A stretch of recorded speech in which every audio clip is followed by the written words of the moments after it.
Welcome back to A Corporate Time with Tom and Dan. I'm Tom. I am Dan, no Samantha, extra butler, and another guy. That other guy is the one, the only.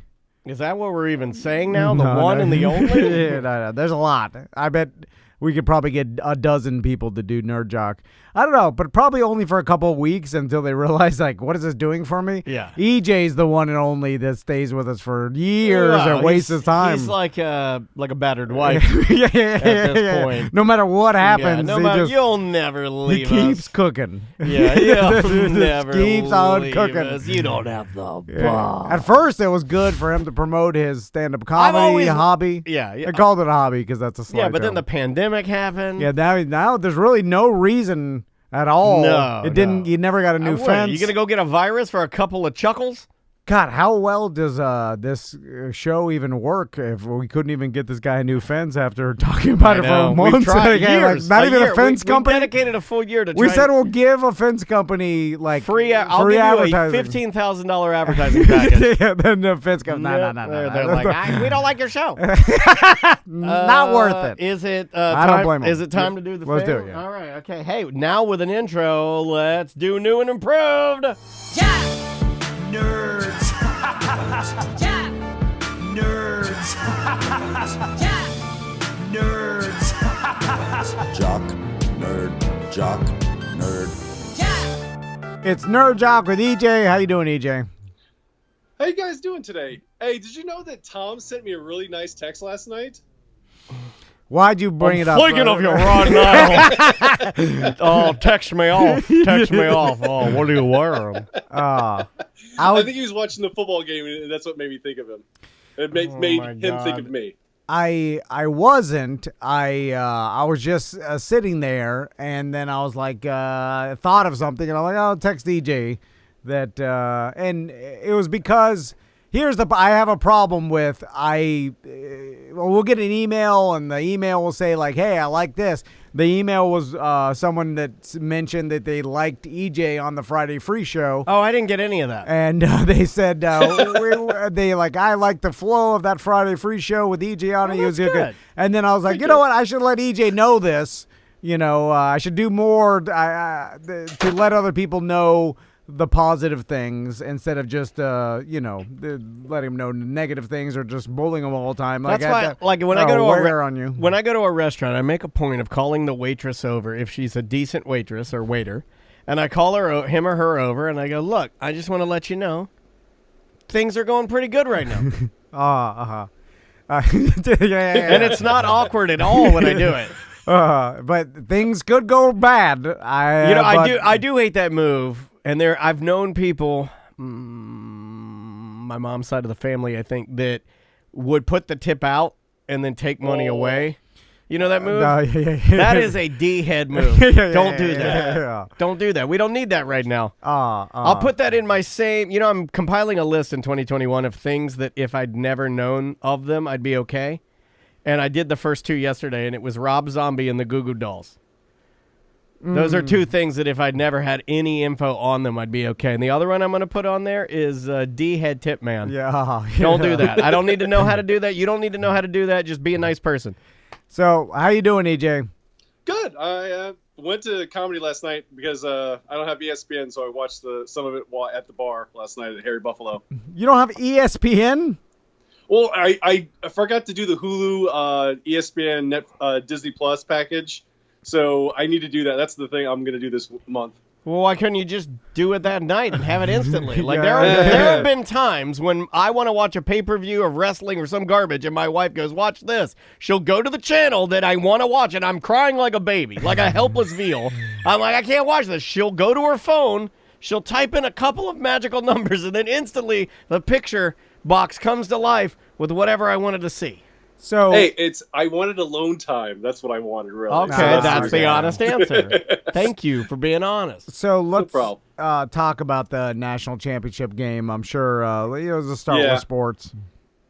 The blowout and how Devontae Smith put on a show in the first half and then shut it down at halftime so he could stay healthy for the pros. Yeah. That's smart.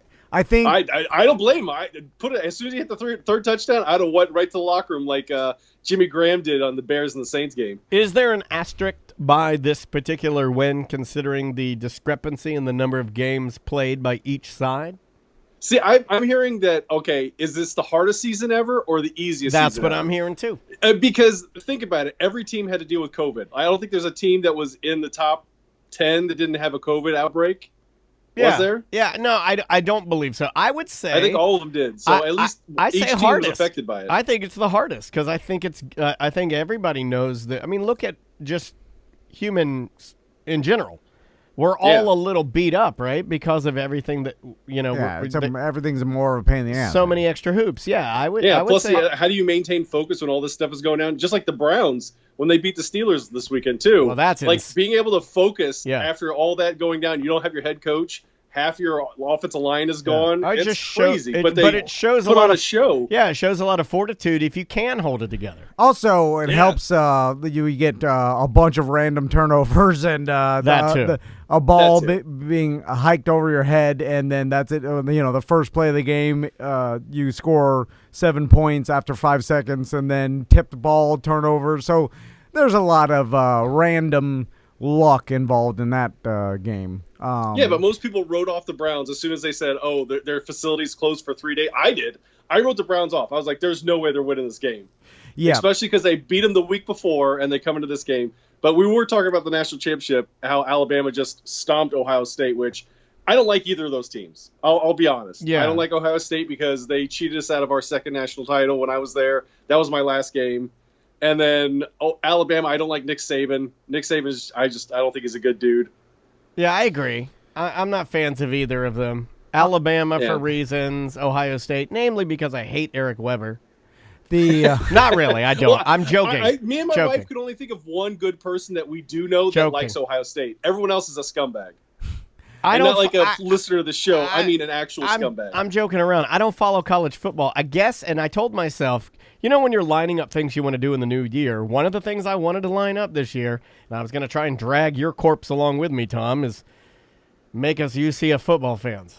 Yeah. Because we both graduated from there, and it makes zero sense that you and I, especially you, as big of a sports gambling man, I mean, you should be knowing every player. You have access to some of the players. I mean, we should be UCF fans. There's no reason why we shouldn't. There's a ton of people over there. I mean, it would help the show, right? Yeah. You should at least go to the UCF versus USF game. Gold and black. Wherever it is. If it's in Tampa, go to see it. Or if it's here, go see it. I'm going to do it. It's not that big a deal. I'm going to do it. At the very least, I'm going to have not a party. I'm going to have a super spreader event where you guys can come over and watch the game, and we do it like we should.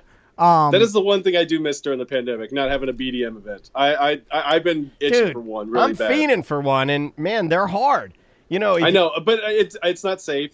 It's not responsible, so I understand the reason why you guys don't have it, but, it's itching me. I kind of – it does give me a little boost when people do recognize it. It's funny. I'll admit to that. We complain – we do nothing but complain about putting on those events, and now we miss them. We could have a BDM event with everybody who already had COVID. There's no BDMs. COVID only.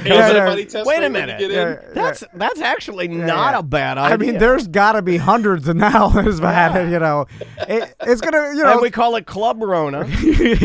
And you only can gain access if you had to have it under certain parameters, right, Tom? Now, I know there's some. But you guys couldn't go then.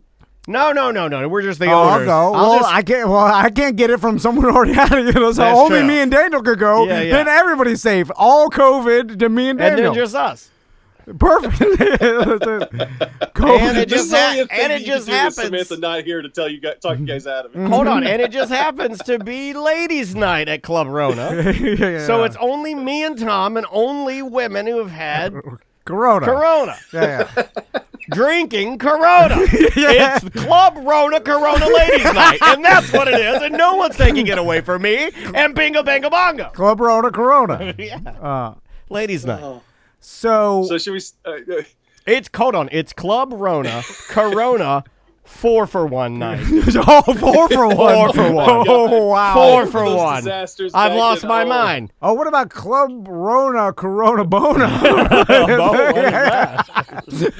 Tom, of course, trying to turn into a seagull. It's a rat. He's surfing and he's holding it. That's our logo. All right, please make that regain shirt. control of your bit. Should we please. move back to another segment? Okay, this story someone sent me from as a listener sent it to me. Did you hear about Oxford United's team bus got disabled? No. Oh my God, that's What? terrible. Okay, so they're on their way to they're about to go to the game, but they're doing COVID protocol, so everyone's doing hand sanitizer on their hands. And the bus has one of those anti-drinking and driving devices that if you blow into it and you're drunk, it shuts the bus off for 6 hours. Because like just in case someone blows in it and they're drunk and then they get someone else to try to blow in it, it won't work. That's what happens. The hand sanitizer was like 80 proof alcohol, so it shut the bus down because it was close to the blow thing for the anti-breathalyzer thing. I've never heard of the DUI breathalyzer being on a bus before. A bus, right? I've never heard of it. I've heard personal cars. What country is this? A bunch of drunks. Times are tough when your bus driver's loaded.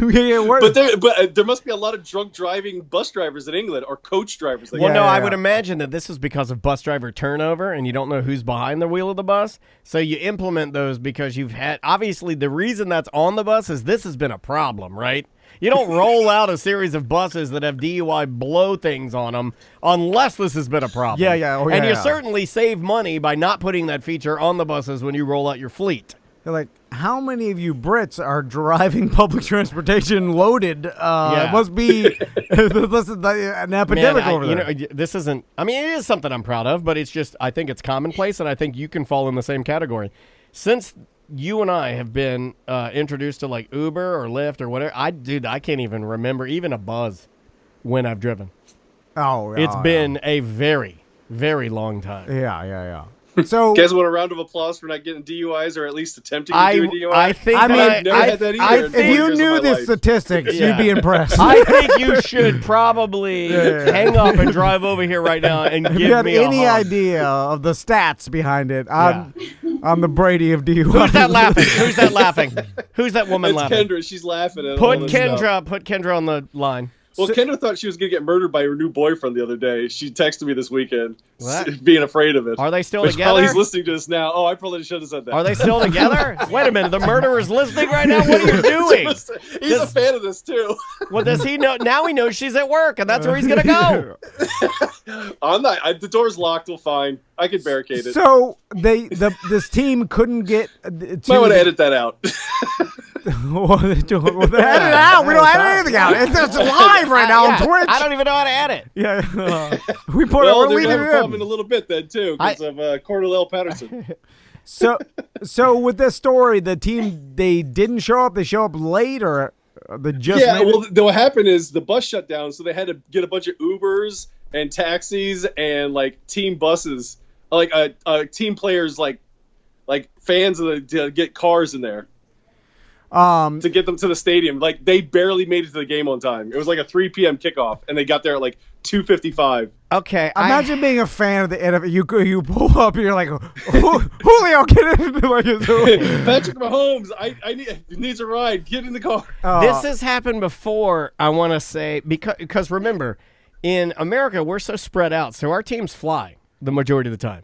But in Europe and South America, with soccer, the vast majority of your stadiums are pretty close proximity. Like in London, there are like 115 great teams, right? Let's say. Yeah. And they just use buses. So this has happened a lot. Like you've always heard stories where, or maybe the bus left and then the best striker was left at the field and then he had to hitch a ride with like a supporter and they, you hear these things happen and it almost, I think it's kind of cool. I wish that our teams in the States were closer together so we wouldn't have to travel as much. Well, there was a story about Michael Irvin missing the flight when he was playing for the Dallas Cowboys, and Coach Jimmy Johnson was his coach in college and in pros, and he missed the flight, so he had to take his own flight there, and then he had to get a ride from someone from the airport, like a fan, drove him to the stadium and barely made it for kickoff. That's great. And like he had to sit for the first quarter, and the coach was like, "Okay, now go in." You know, the closest thing in the NFL that I've ever heard in the past couple of years of this happen. Remember when they had that mess up where all the teams' uniforms I remember that. Yeah. were on a different plane? I think we talked about it. Nerve Jock. Yeah. And then they were looking at the possibility of borrowing a local high school football team's stuff just to get them through. Like I forgot what team it was. But you bully, like, if you wear that kid's uniform, you leave a little deuce in his helmet, right? You do. The pants and the girdle. Yeah, because you are the top tier football player, and he's a young football player, and you don't want. Well, it's twofold. You could either bully him, and that inspires him to become you, which is an NFL bully, or you bully him, and you change his path altogether, and he goes for science. So it's both of them are positive. Although I don't know how close they were to actually doing these things, or if it was just a good story for the media. I feel like all of this is just fake. Like, I don't feel like that ever happened. They made up the story. This whole bus blowing in the thing didn't happen. Great story. All fabricated. The bus had it, and they're like, "Hey, we should tell that story." Like, now I'm starting to think that everything's fake. That everything's fake. What else we got, AJ? Well, I got a sad note. A guy I used to play with at Miami died today, or last night. Carlos Joseph.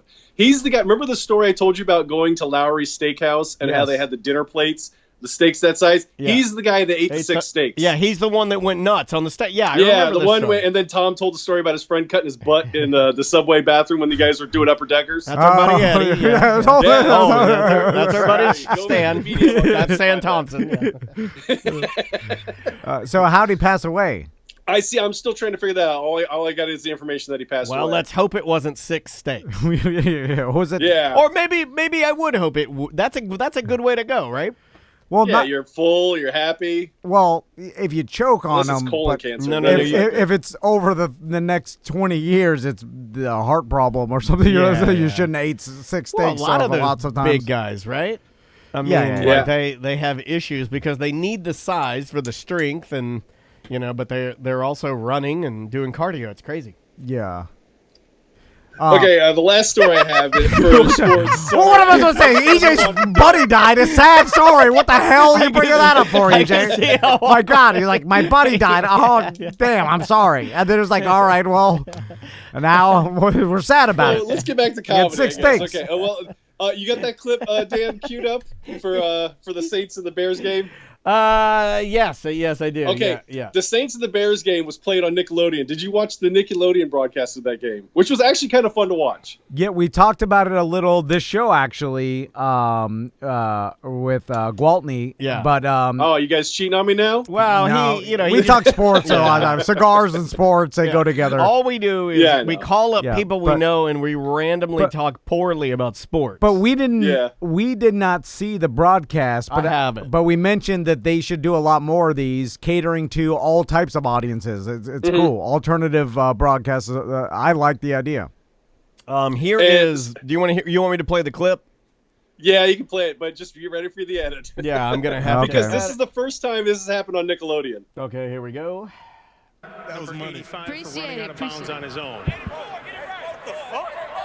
All right. Let's we'll play it again. We'll do one more. Clearest day. Cordell Patterson is just yelling at the referee after this play called. All right, hold on, EJ, just so we can hear it clearly. Okay. I'm going to have to do a lot of work. I want to make sure I do it for something. Bounds on his own. Yeah, he's. It's the first time the F word's been said on Nickelodeon, so he has that distinguishment. Now, what's odd to me, EJ, is they do this all the time with live broadcasts. There is a delay. Live radio has it. The technology's there. Basically, it's an audio delay that they can catch, and they usually have 2 dumps. You can dump out the audio. So when these things happen, they have like 7 seconds to catch it, dump the audio. That way it doesn't go out to Nickelodeon, especially Nickelodeon, when this thing is skewed to kids. Now, here's the thing. As many delays as you want. Mistakes happen. You could breeze over it. I've got kids. It's not a big deal. It's not the end of the world. But it's interesting to me why they didn't have that Well, I think they're protected from the FCC or anything because it's live sports, and live sports I thought had that like exemption from stuff like that from the FCC. Yeah, what Tom's saying is but it's a business. He's I know. not it's worried. not FCC. It's just the fact that their Why parents not prepare? Yeah, parents would get mad because they're watching this Nickelodeon feed, and then they obviously know with the lack of crowd. I mean, I've heard a lot of cursing this year. Yeah. I heard the N-word a bunch of times too. And Well, you hear it a There's lot. no in crowd all noise. of them. MLS, you hear hear but, it. But it's even worse this year because with no crowd noise, there's no noise to drown it out, and they have the microphone still on, and they Which pump. is why this was so loud, by the way. Yeah, and then that's what you get. So I'm just curious to me, especially from the Nickelodeon broadcast, why they didn't just have an extra editor there with the buffer. You only need two 4-second delays. I mean, you can have as many as you want, really. I mean, you can put a 1 minute, you can put a 30-minute delay on it if you want to. Yeah. But even if you did 7 seconds just to cut out random curse words, listen, they're grown men playing football. They're going to curse. You're going to pick it up. They're not screaming it into a mic. He's on the field. It's like, it's easy to do. I never understand that. The only thing I can think of is that maybe the only reason, because it seems like common knowledge or just common sense to do that, maybe there are arbitrary rules, meaningless rules that when they have a live loan broadcast, out this broadcast, it cannot be altered. You know, they say that at the end, this cannot be altered. It's got to be real time, exactly. Maybe it has to be that way just based on contracts. But see, I think that's weird because it's like, look, you can do, it's your feed. You can do whatever you want to with it. Also, how many different times do you watch, for instance, my neighbor was watching that playoff, the Washington-Tampa Bay playoff game this weekend. Mm-hmm. He was watching it outside, and I was watching it in the hot tub at my house streaming. And his broadcast was a couple seconds sooner than mine, so I heard them cheering, and then I'm like, damn it, they're ruining it for me. And so it's funny, streaming used to be behind. Now streaming is ahead at times. Yeah, it used to always be behind. I was just a little... Anyway, so it's not like the end of the world if you're a little off, so it's just weird. Anyway, but the F-bomb got out on Nickelodeon. No one cares anymore. Did you see the final catch of that game, though? Jimmy Graham catches that touchdown pass and just goes to the locker room right after he catches it because it was a meaningless touchdown? Yes, and I didn't know that there was a rule saying that you cannot kick the extra point if it doesn't affect the outcome. If it's meaningless, they don't want to have any risk of injury. Which killed Vegas. I don't know if you aware of the line. Spread 1 point different, really? Yes, because that game started off. What was the final? It was 11, right? The spread going into that was 10. Was Bears plus 10. So, and obviously, the public bets heavily on New Orleans. So if they kick that field goal, then it covers the spread and makes the bet a push. Therefore, Vegas doesn't lose a ton of money for everybody who voted or bet on New Orleans. So them opting not to kick that field goal cost Vegas millions of dollars. I found it pretty interesting. That's kind of interesting, yeah. Should we move over to nerd stuff? Yeah, let's do it, man. Oh, real quick, before we go. Yes.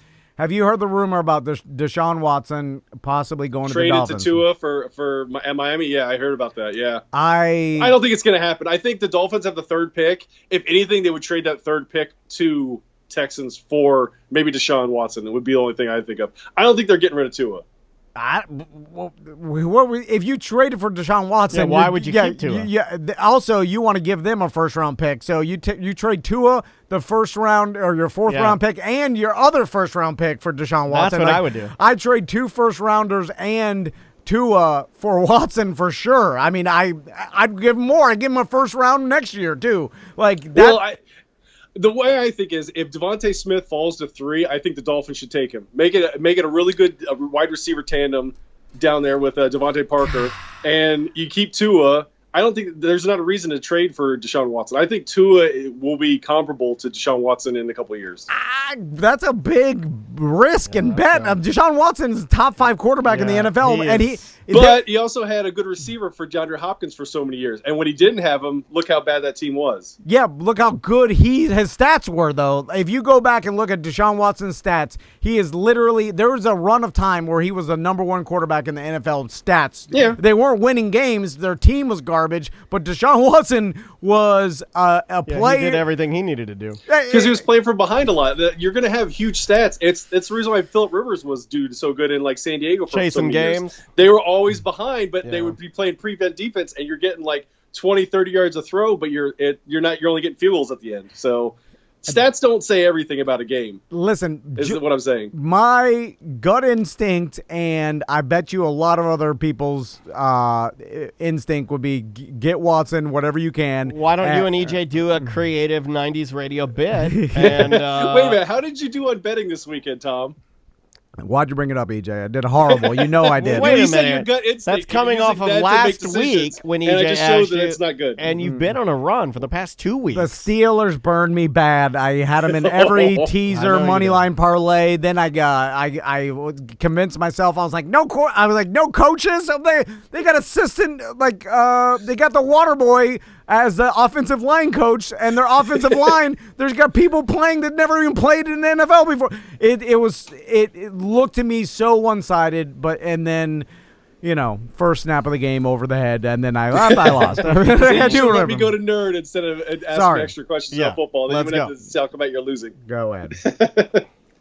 Okay, starting with nerd. Remember how we've been talking about Super Nintendo World? In Japan. Yeah, I mean, have you seen the food items they're making for that place? No, I have very limited Super Nintendo World knowledge, and I'll tell you why. It's almost like I'm being a bit of a baby because we're not going to get ours for a minute. You know what I mean? Yeah. So I don't really want to look at it because I'll just get my hopes up to see something cool that's not going to be here for I want to say at least a couple years, right? Yeah, I would say that, but the thing is, all that stuff they're doing in Japan is probably going to come over to us when it happens. What are they making? They're making a question box tiramisu. It looks amazing. It's like graham crackers on the outside, but they're question marks on the outside, and there's a tiramisu in the center. And they're also making a what was it? Like it's kind of like a cheeseburger that looks like a turtle shell, but it's filled with like rice and it's a bunch of stuff. A cheeseburger filled with rice, gross. Yeah, it looks like a cheeseburger, but it's like a shell that's shaped like a turtle shell. You know what's better than that? A damn cheeseburger. I mean, even Mario doesn't eat he don't want no turtle shell. He's a plumber, for Christ's sake. That guy wants a taquito, a Slim Jim, and he wants a Diet Mountain Dew from here to the moon. He doesn't want a damn rice. Rice? Are you joking? Rice and a turtle shell. That's a racist joke. My papa used to tell me. What are they serving Nintendo Land? Rice and a goddamn turtle shell? Put that in your Koopa and buff it. And they're also making like mushrooms and stuff. They're doing the low hanging fruit mushrooms, rice and a turtle shell. I want a cheeseburger chicken figure. I want a pizza. I want a mac and cheese. What? I want a jumbo ice cream cone. What kind of rides do they have, Fatso? Why are you talking about the food? Well, we talked about the rides. They're doing the cart ride. Oh, my God. I'm going to pass out. I'm having a moment. Tom called you Fatso. Hold on. I need a second to recover. See, that's a tiramisu thing right there. Oh, my God. Okay, that's cool. So what do they got? Right? But I don't want tiramisu. What am I going to get for an entree? So I go there with my family, and I got a kid, a wife, and me, and we need grub. I don't want rice. Terry McSue. I don't know what that is. Just give me a cupcake. Terry McSue is a redneck lawyer. I'm Terry McSue, and I'll sue him good. What rides do they have, EJ? It's the Mario Kart, and then they have the Yoshi roller coaster. All right. Yoshi coaster and Mario Kart. Now, is the Mario Kart actual go-karts on a track like they do? I think it's another roller coaster, but the one that's supposed to be in the United States is supposed to be like go-karts and actually have like the turtle shells you could launch at people. Oh, I found it, TC. I found it. Hold on. I'm going to go here. I'm going to show everybody on our Twitch feed, twitch.tv/TomAndDaleLive. Turtle shell and you break it open, and inside of it, it looks disgusting. Yeah, they say this is next level food. This is from the Nerdist. Super Nintendo World's food is next level. The first picture is what appears to be on the bottom it looks like a roll. On the top it looks like a green dog turd. You crack it open, and there's what appears to be vanilla pudding and stick pretzels inside. I would punt this. I would throw this at anyone. It's the worst thing I've ever seen. I want to stomp it. Okay, look at this. There in Japan. This one right here it appears to be a Mario hat with whipped cream and strawberries on top. A strawberry shortcake Mario hat. All right, I'll give that one a pass. But that's not grub. I am hungry. I'm a plumber. Yeah. Okay, here, tiramisu. This is cookies. They put whipped cream in the middle. They made the cookies look like a question mark box that you would hit. Where's the chicken food? nugget. This is not food. Where's the food? What else nerd stuff you got, EJ? Okay, let's go even more nerdy stuff. Have you guys seen the Gengar pillow? What does that mean? Wait, I saw it last night, and I just wish my wife had wiped a little better. Oh, God. I could have done without knowing that. A little bit of paper in there. I don't like it when there's paper left. I'm going to show you the pictures of it. Is that pretty good on the camera? Oh, yeah, it's great. You should have sent me the item, you nerd. I was busy today. So Plus, Sam's out, so I usually send all this stuff to her. What is Gengar? Gengar is a poison-type ghost Pokemon, and it's a pillow. And my favorite is this guy sticking his head inside the Gengar's mouth. This is the worst segment we do. It's a ghost. Well, I want one of these. I want one of these because the guy's like putting his head in it at work, it looks like. No, what are you going to do with it, EJ? I'm going to do exactly what this guy's doing right here. Let's see if I can. I'll make the picture bigger. What happens to your boss? He's sticking his head in it. I found it. I'll put this one up too. You can't do that. Like what? EJ, I imagine you have some adults that you work with that are. Yeah, but you'd be surprised at how many like the stuff like that. Like one of the ladies at work, Victoria, she wants an Appleton Pokemon life-size plush. It's like 4 foot big. And it's kind of like the same thing. If your boss walks by your leg and he was like, no one's going to be like, hey, the janitor just got their head in his pillow and we like it. And like, of course they're not going to like it. They're going to be like, get the hell up. Don't bring this garbage to work with you. You're fired. I thought you did nothing before. Look at you now. Look at him go. Yeah, this is stupid. Yeah, this is pretty stupid, man. Oh, it's dumb. I know. But I just thought you guys get a kick out of it. The other thing we got to talk about, well, on Friday, WandaVision comes out on Disney Plus. Are you guys going to watch that? No. What is it? Really? It's a DC. Go ahead. No, it's Marvel. Oh, it's Marvel. Sorry. Yeah. It's Scarlet Witch and Vision, but Vision's been dead. Spoiler alert from Endgame. If you haven't seen it in a while, it's been out for a while. It's not a really big spoiler, but he's been dead. So why is he back? Where's Scarlet Witch at the time? What's going on? That's the questions that get answered on the show. And the superhero's name is Vision? Yeah. Okay. Played by Paul Bettany. His superpower? He can see. What is it? What does he do?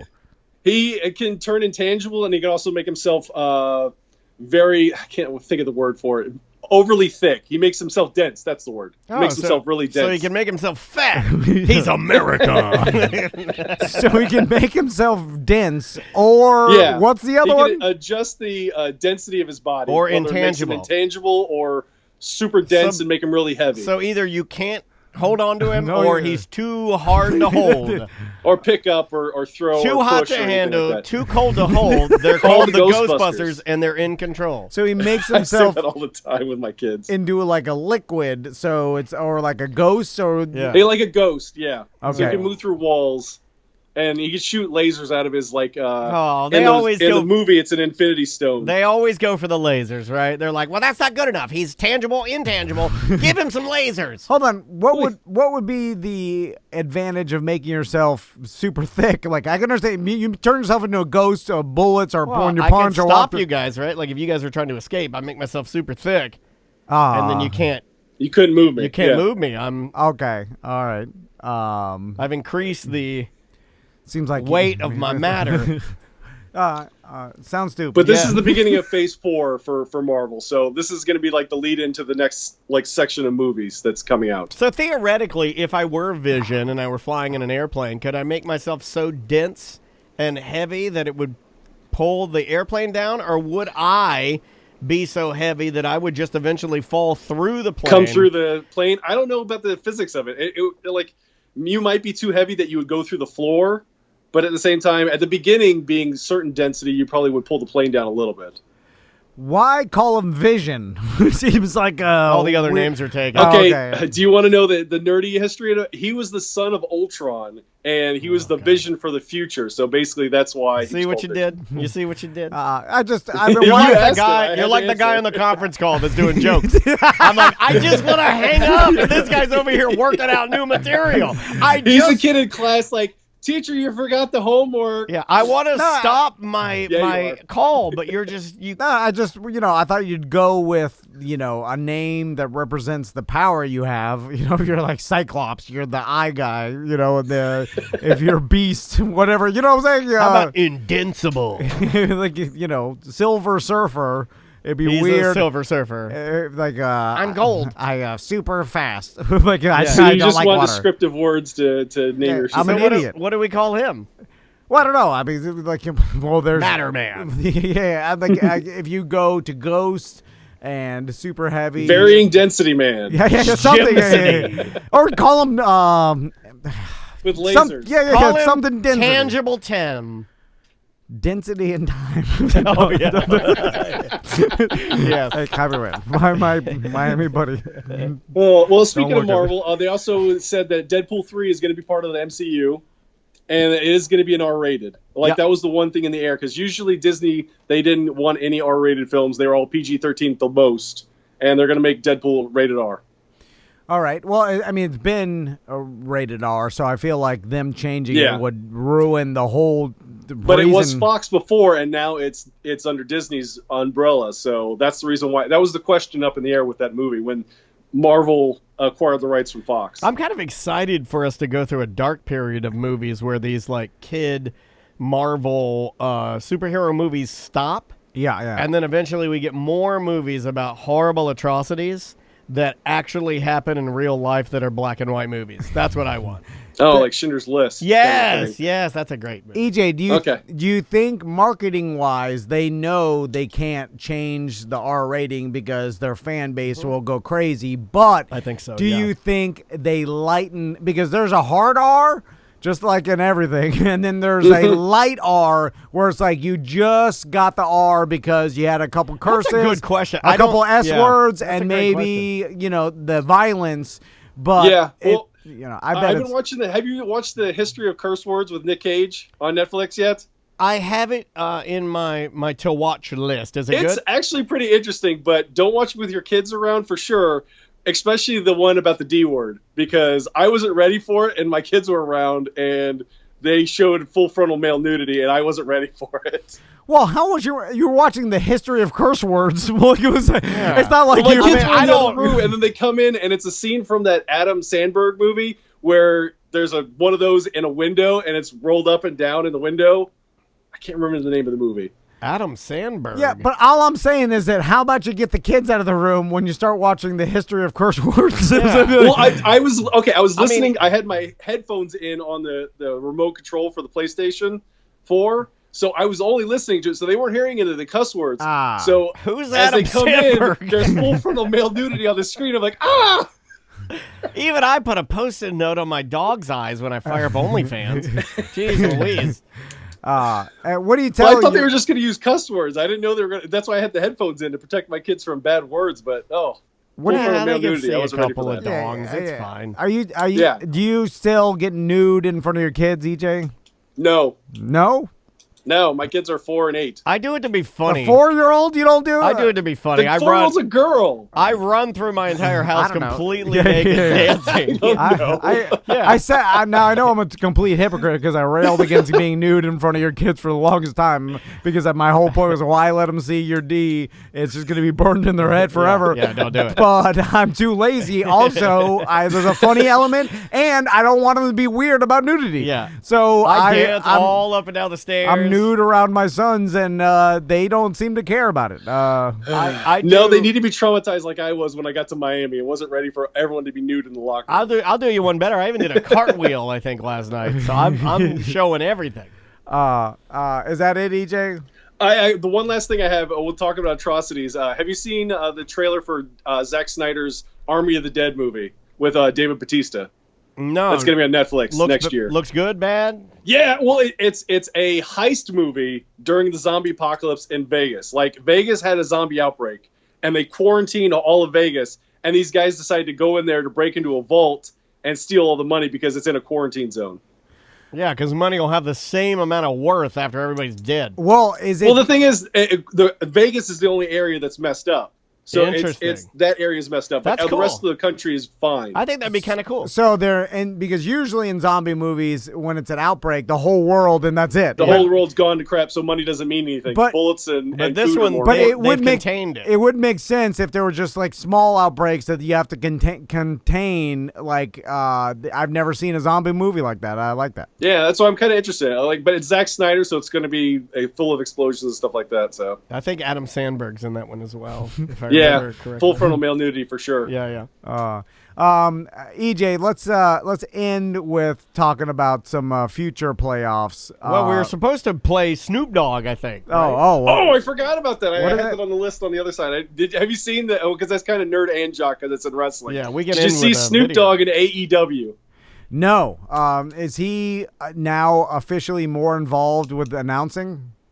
I think so, but he actually got in the ring and he jumps off the top rope, and it looks so bad. Okay. No, I think I did see a meme of this. Let's watch. I have yet to see it. Yeah. I mean, how old is Snoop Dogg? Actually, he's not as old He's as we like think. 58, isn't he? No. No, I think he's about to be 50. Yeah, I think he's 40. Yeah, but he's older than we think because he stared being famous at like 17 and a half. Yeah. You know, like we saw Snoop I think Dogg. he's about When to. he was on the Chronic, how old was he? Chronic, I think he was 20. Yeah, he was young, dude. Like 19, 20.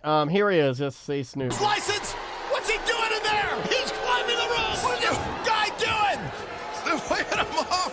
What the hell's he doing? He's 9 feet tall. He doesn't have to move him closer. They're positioning Serpentico. Get him, Snoop. What's he gonna do? Go get him, What's he gonna do? What's he gonna do? Yeah, baby. It's so bad. Oh, he landed on his feet. Like, Yeah, he didn't even put his weight. That's not official. Well, what do you expect? You well, know, no, I mean, I wanted to see him get injured like Tom Segura. That's I why. didn't want to see him get injured, but I mean, it would have been cooler if he didn't just like fall. It's not that far. yeah, I think he. And yeah. I can speak on this because I've jumped off the top rope in a fake wrestling match against a little person. You know, he is. Oh, how old is Snoop Dogg? I Hold think on. he's about to be 50. He is. Snoop is 49. You can check the chat room. It's way Okay, faster okay, than I'll say, Googling. Yeah. I can't see it. Yeah, And I trust kept the chat saying room. it, but none of you guys Idiots in you there. guys are looking at me I'm like in I'm an there. idiot. I thought you were guessing. Well, I kept saying he's about to be 50. He's about to be 50. So, yeah, at this, you know, I mean, the guy has been high for a long time, and you know, what is he? He's not gonna land straight on his stomach from the top rope. I just don't think. I guess you could go through the training to do it, but you know, you're rich. You're just like, I'll just go out and.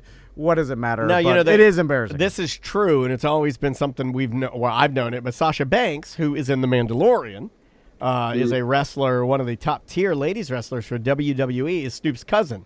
And the chat room is saying, Ghost of Manute Bull says in our Twitch chat room that she called him out on Twitter for having a crappy splash.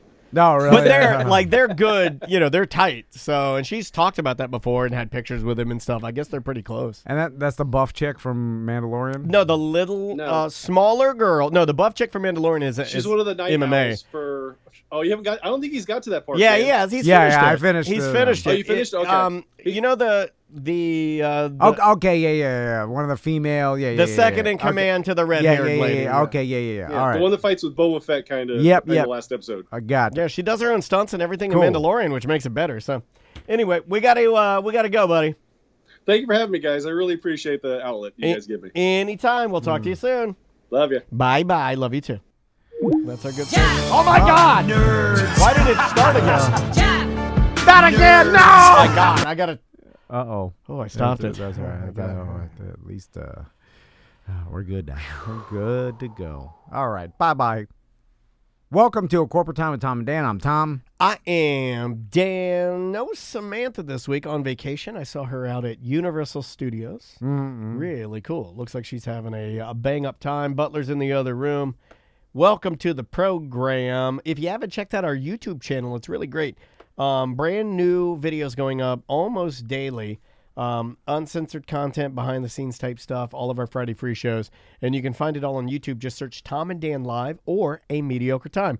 It'll pop up. Old videos from all of our events. Yeah. All kinds of great stuff. The tunes are on there if you like the little funny cartoons that Swervy Jones has produced for us for a couple of years. There's hundreds of cartoons on there. I just never remember to plug that we have all this. Like, we have thousands of shows, hundreds of videos, and I never tell anybody about it. Yeah. I'm bad at it. Before we're going to do a little live voicemail with basically a voicemail we haven't even heard yet. That's kind of fun. It's but exciting. Spicy. I was thinking about this last night with cash. I keep forgetting to go get dollar bills. I got a bunch of... Are you going to a strip club, buddy? No. Take me with you. I got a bunch of Planet Smoothie gift cards for Christmas because everybody knows family members that I go there every day. Yeah. So they're like, here's something. And you can't tip the people on the gift card, right? So they won't let you use the gift card for tips. Like there's no option. It's just the gift card pays for the purchase. It's weird that gift cards have a very like sometimes gift cards you can do whatever you want, and sometimes gift cards are very strict. You know, you can only do this, you can't do this. If it's a Visa gift card, this is actually a Planet Smoothie, so there's like no option. I don't know why. It's got the little swirly cup guy on it. Yeah. Anyway, I keep forgetting to get dollars, so I haven't even used it yet because I like to tip the people. They know me already. When they see me pull up, they start making my smoothie. Well, just save it up and give them a 20 like in like a month. Well, it's always different. So anyway, they split it though, right? No, I don't know. It's a one person only working there every time I go there. So I imagine that one person gets their tips after their shift or whatever. Well, you're probably right. I guess they don't. So split it. But anyway, that got me thinking of cash and the fact that because cash is becoming less and less, and even like delivery services now, especially because of COVID, it's like everything's cashless. You add tips on the orders and stuff like that, and like, and I was like, man, I remember when you used to have cash on you at all times because it was the only way to tip or whatever. It was like, even with like pizza guy, you remember back in the day ordering pizza and running around the house trying to find cash for a tip? You know what I'm saying? Like, I remember my parents doing that. Yeah, 100%. And if you didn't have it, you'd like. There are a couple times I remember when I was in college where you would just have enough to pay for your food with like maybe 35 to 70 cents left over, and that was all you had for tip, and you felt like it was mortifying. D-head move, yeah. You were like embarrassed. It would have almost been better if you just paid and not tipped at all. Or you find $2 or something, and then you fold it up so it looks like it could be more. It's the old fold, and then you put the coins in the center, and then you hand it to them in a way that you hope that they just put it in their pocket. They and you shut the door real fast, lock it too. But then I started thinking, I was like, I bet you, like with valets and there's got to be an industry of people that have suffered from the fact that nobody carries cash anymore. And the one job I landed on was valet, because if you're a valet, there's no way to really with all these delivery services, you just add the tip onto the app now, right? Sure. So I think those people are getting paid more because it's easier. The digital tip, it's like for the psychology behind it, it's easier to just put like $5 or 15% or whatever. Yeah. But the valets and stuff, if you don't have cash, there's no way that you can't they don't carry around, or do they, a square or something? Well, yeah, but in different parts, I feel like the people, okay. So follow me. Rural, Midwest, small town flea market. Yeah. You're not going to think, right? Like if you and I are there, we don't carry cash. So the likelihood of me going in and getting some cinnamon nuts from this lady and buying it, I don't have any cash. So it's probably going to be small. But most people in that area are going to be conditioned to carry cash, right? Yeah. So it's going to be area to area. But with then some overlap in bigger cities that are in like maybe rural areas. But it's rare that any vendor or business would not take credit card. It's so easy now, like with Square and stuff. Like I've still seen it though, where people are like, sorry, we're cash only. I still see it. It's got to be increasingly rare or a horrible business move, because if you don't take card, that's you're leaving a ton of money on the table. But I could imagine that a bunch of valets everywhere are getting tipped less and making less money because there's inevitably that person that forgets to get cash. Yeah. And then there's no way. It's not like they. I think you may have nailed it first time out. I think you may have hit it. I think it's valet. Because it's one of the only waitress, times, you could add it to the right. your payment and stuff. Yeah, like I'm trying to think of any other like valet is one of the only interactions where you like he's giving you your car back, right? Yeah, and then you're paying at that time. It would need to be something like maybe they just don't offer free valets as much as they used to because they used to offer free valet knowing that everybody was tipping. Well, then valet will have to shift. And so you pay for it. Yeah, so what will happen is valet will have to shift. You know, we won't because we're already basically moving towards cashless, right? I would assume so. I hate carrying the cash, man. I forget to do it. I like having cash. Some smaller dispensaries, I mean, not your big guys like Truly, but some of your smaller dispensaries are cash only just because of the way that they have to carry their money. Yeah, but at least there's an ATM convenient. For the valet, the problem is, okay, you could run back into the hotel and go to the ATM, but it's just getting you 20s. So you're not going to give the valet a 20. Yeah. So then you have to get a 20, go, and then you have to do that thing where you ask him free valet for money is a back. pain in the ass, right? Kind of. There have been times when I've been going places where I don't have cash, and they go, free valet. And I realize that I'm just going to either get something and get it back in my car or just eat. Yeah, and I have no way of getting cash, and I'll just go, well, screw it, I'm parking. So you're right. You may have nailed it because there have been times when Andrea and I are going to a restaurant, and I go, I don't have any cash, so we can't valet. And I'm not going to drive to the bank, get cash, and then go back to the restaurant. We're at the restaurant. I wonder if some of the because there's valets in Vegas, obviously hurting now because of pandemic and everything. But there's valets in Vegas that I've heard that make six figures. We've talked about this, I think, before. Like in some of the prominent casinos and hotels, there are professional valets that make over six figures a year valeting. Oh yeah, you know, and 100%. And I bet you, if you're making that kind of coin on tips, you probably have a device where that rich guy can just tap his phone and, you know what I'm saying? There's something you have to, because at six figures, they're like. Follow me with this. You have to have another way than Follow cash. me with this. We start a company where, and this is probably already made. Yeah. Square, I'm trying to think of other companies that do it right now. Very much like your Apple Watch, right? Follow me. I'm a valet. Yeah. I wear a watch that's from my valet company.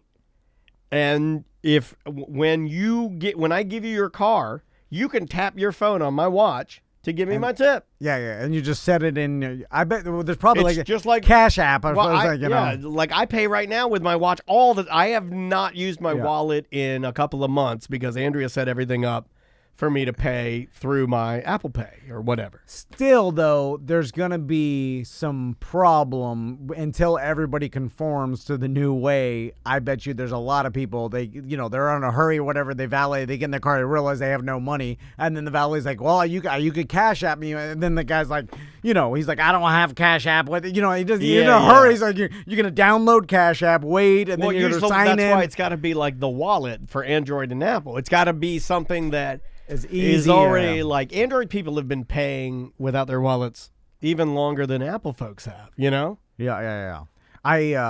Crystal does it with her phone. I use my watch primarily now. I'm Because look, I've got everything in there.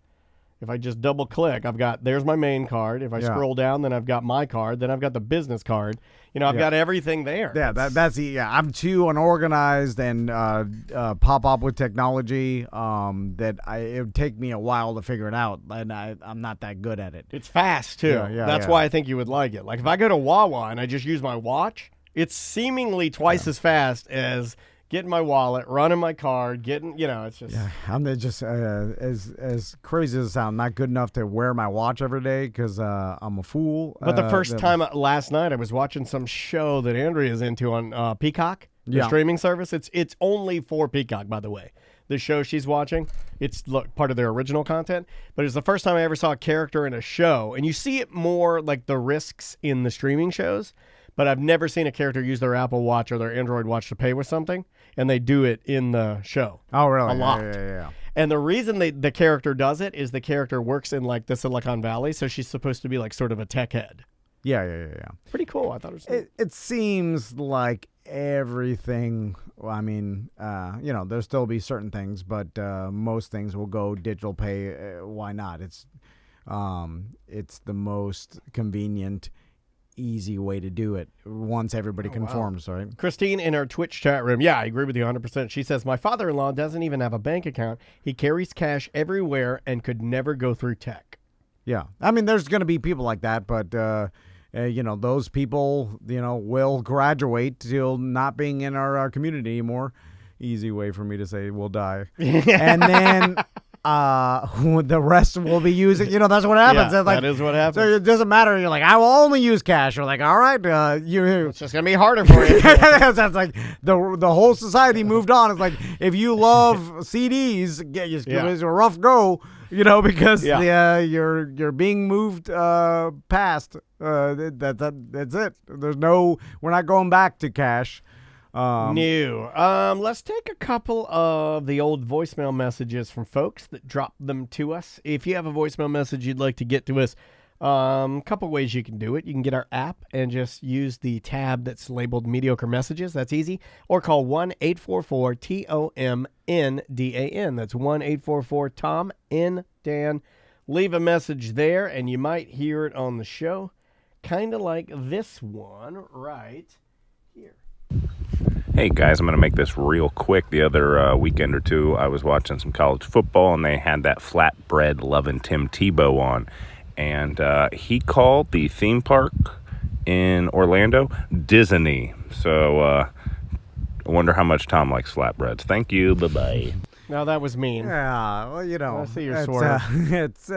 There's a certain Venn diagram of me and Tebow, I could imagine. I looked him in the eye one time when I was breaking down my boxes at a halftime. Dad, is that you? No. And then I saw him. He was driving out of the VIP parking underneath the arena, and I'm sitting there on the street breaking down a bunch of boxes with bear suit next to me, whatever. And then Tim Tebow pulls up and then looks left, right, look at him. He looks at me in the eye, and then he just drives away. And then I'm like, in that split second, I knew that I'm a little Tebow. Yeah. What's he doing now? I think he does media, right? Is that what he's doing? Commentating? Does he still play baseball? I have no idea. I don't think he does. That I was ragging on our buddy Cabin Boy Matt.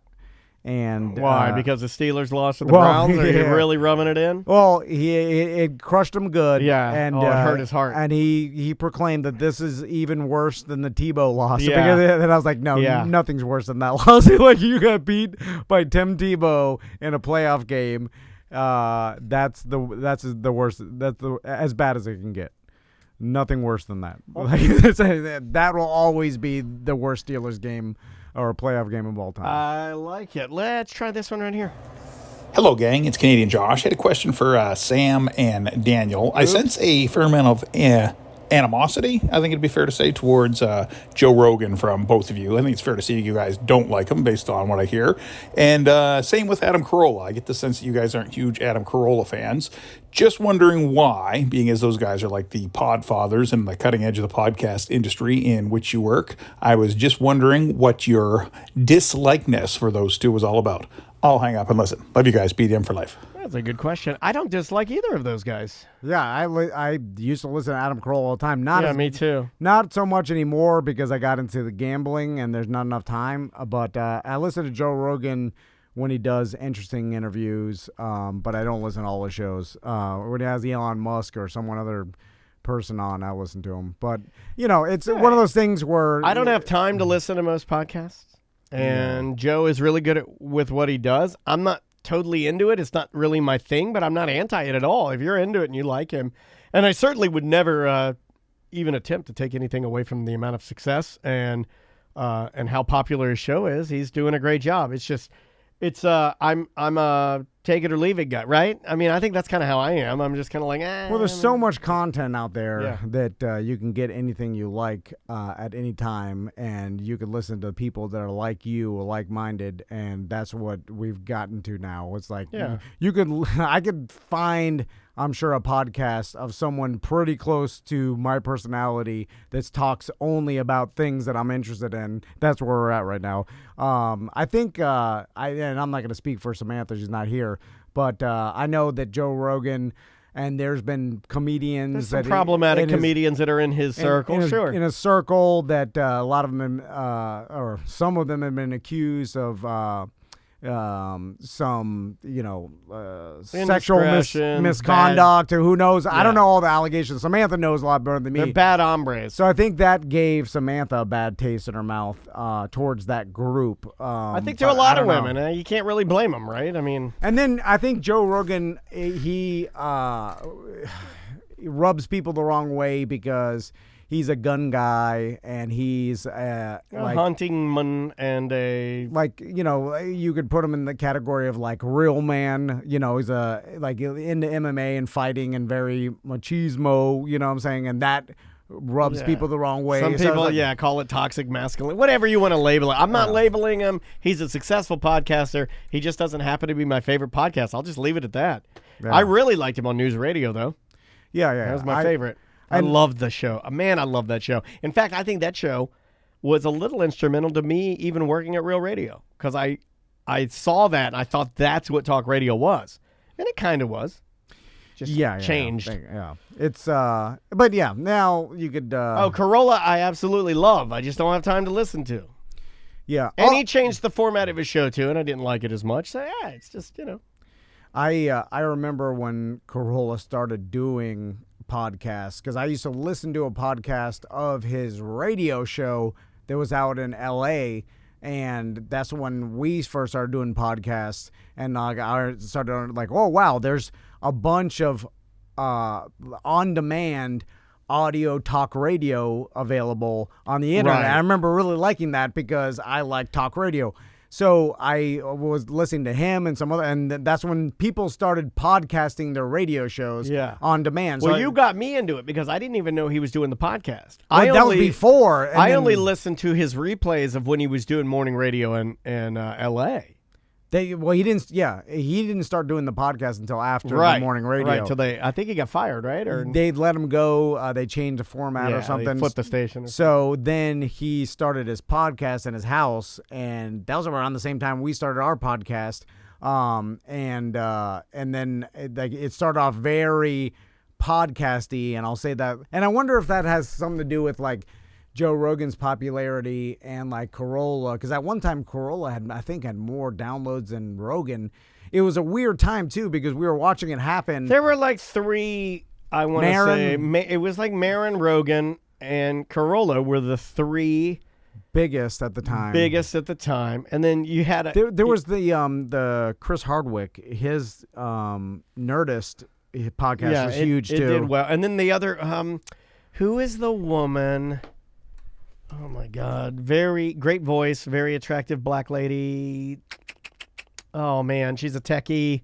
She's been in video games. She has a very huge podcast. Oh, God. Don't know. What is her name? She had a big one, too? Yeah, she was I put her in the top 5. Yeah. Oh, God, that's going to drive me nuts because she's a really big deal. And then it seemed like Corolla went the route of making his podcast more... tailored or structured like a talk radio show, you know what I'm saying, where you had a lot of the same elements and you had breaks and you had segments and stuff. Then Rogan continued on with his long form. I'm just going to turn on the mic. Aisha Tyler, thank you. Okay. God, that was going to drive me crazy. Ghost of Manute Bull, you saved me. And then it seems like that long form, I'm just going to turn on the mic and have a long interview with someone, and then it's going to be very unpolished and untalk radio-like, you know what I'm saying? That kind of rose to the top as far as the popularity. Yeah. I mean, obviously, who knows who made more or what was the thing, but obviously with Rogan getting $100 million from Spotify, he obviously had a more valuable audience, although I don't know if they tried to buy out Corolla. Who knows behind the scenes who tried to buy out who? And there's different ways of thinking about that, and I think Joe just wanted to explore it. And why wouldn't you cash in? There have been people that have criticized it and said well Spotify's going to limit where people can hear you. Well, who cares? You know, I mean, if they're really a diehard fan and they want to hear it, then they'll go to Spotify to hear it. And if they don't want to, which there are plenty of people, like I haven't listened to Rogan since he made the flip to Spotify. Is it you can only listen through Spotify? Supposedly. Okay. See, I don't know. I don't have time to listen to podcasts. So no, there is no hate. To answer Canadian Josh's question accurately, I do not hate anyone. I certainly don't hate Joe Rogan. It's just not my cup of tea. Doesn't mean it's bad. I wonder who when it was obviously before big companies started buying them out, like who made the most money. I would have to guess before the buyout, Adam Carolla, because he was the only one doing anything. He had a big overhead, though, more than seemingly Joe Rogan did. I don't know. I thought he already owned that studio, though. That was already he repurposed that space. But he's got a good amount of employees. I think more than at least what seemingly Rogan. Like again, I don't know too much about these people's business, but. I think Rogan ran a pretty lean ship. Like he had producer, maybe some other people, some sales people. I don't know. For a while, he was like only doing. This wasn't that long ago. 10 years ago, where you say like his only sponsor was Fleshlight and Man Great. And then there was the Man Great and all the Squarespace and that hit the market first, and then Stamps.com. All that stuff. Get it on. Got to get it on. Mandate. Get it on. Nowadays, it's full on giant corporations, and that's the real money's come in. But Marin had been making like after Obama went on his podcast, and he at one time had. I don't think he monetized the podcast. So he did. You would have to. You'd have to sit. Now, do I think he cashed in on his appearances and his? Because I think Marin's secretly a decent actor. Did he cash in on his appearances, his comedy tour? Sam and I saw him at Hard Rock. He was phenomenal. Yeah. You know, like I don't even like his show that much, but his stand-up was severe. It was great. There's a certain, there is not even certain. There's a large value in just having listeners you can promote yourself to, and you don't even need per se a advertiser product, if that promotion is enough to sell out venues and things, and you can direct market it, obviously you don't although need I will say he wasn't sold out, so my theory is, I just negated my own theory.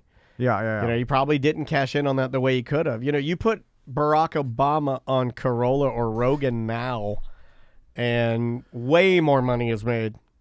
I think the Marin thing was an ask, and he got it, and then we were all just kind of blown away by it. And it definitely is a mark in time. But I think it was probably the understanding of like, hey, this is just going to be released for free out there with probably the reason with no commercials in front of it, not to make you rich. Yeah, and I think he probably knew that Marin, and because he didn't really monetize his podcast as much, although he had commercials, long ass commercials. He had commercials, but I'm just saying, you might have done it, but you didn't do it the way you should have, correctly. Yeah. So anyway, it's and now it's the whole world, like everybody's everything now. It's complete flood of the market with as many shows as you want to listen to. There it is. It's endless. I still get suggestions in my podcast feed, and it's just never ending from just the topic that I like. So I can imagine that in every topic is like that, right? Yeah. How many murder podcasts are there now? What are we talking? The people are bringing them up now. Yeah. Like there are people that will email me and say like, hey, Dan, I'm seriously thinking about starting a conspiracy theory podcast. And I'm like, well, okay. Everything's been done, right? Yeah, but I guess if the people are still craving the content, then there's a market for it. I'm craving a lot of content, but I'm not like I wouldn't go to you. No offense, I wouldn't go to you for a tech show. You know what I mean? Like I'm gonna go to the guy that. Yeah. Well, that's the thing too, is you're competing against the best of the best now, because they all do podcasts, and it's like when Russell Wilson does a podcast, he doesn't need to do that. But if you're a Seahawks fan, guess what? You're probably going to listen to the official Seahawks podcast, the Russell Wilson podcast. Probably 5 other players have podcasts. You know, there's probably ex-NFL Seahawks that have podcasts about the Seahawks. You have one you stick with, though, right? You like, what's his name? You listen to him a lot. Bill Simmons? Bill Simmons, yeah. Bill Simmons, yeah, just because of sports, and then there's some gambling mixed in there. But mainly I've got a deep dove into just pure gambling and analytics podcasts. Does it end? Are you losing any of your zest for it, or are you getting more into it, you feel like? No, I'm just studying understanding the aspect of the game fascinates me, and how to play it, and like playing the market. And actually, when the NFL season's done, I'm going to start listening to podcasts about the stock market, because I think there's a lot of similarities. Mm-hmm. And so the same things that I've learned about the gambling market, I can apply to the stock market. You going to try to pivot? No, I just want to learn about it, because I think there's a lot of the same principles and ideas, and and so I'm gonna, it took me 2 years to even learn how to gamble properly. So it's going to take me years before I learn, and just like grind away at it, chip away at it every day. The little bit of information and then practice, and that's all it is. I like it. Long grind. Should we take a break and come back and finish more voicemails? Yeah. All right, we'll take a quick break, come back. Bye! Welcome back to A Corporate Time with Tom and Dan. I'm Dan. I'm Tom. We are smack dab in the middle of your voicemail messages. How about this one? What's going on, everybody? It's Big Rick. Yo, I'm listening to Tom talk about how he saw some dude with an accordion out in front of the store in Castleberry, and hearing the description of the guy, that's the same dude that I used to see when I was doing loss prevention over at Target in Sanford.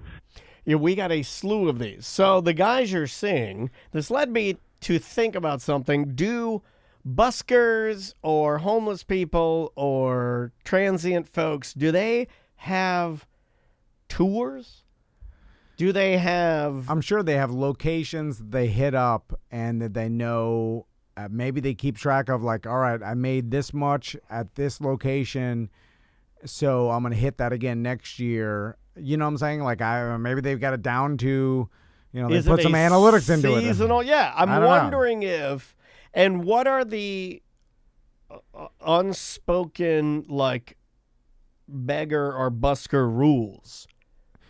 There are, like, I think you have to codes, right? Like hot dog carts. Right. Thank you. There's certain people have certain territories.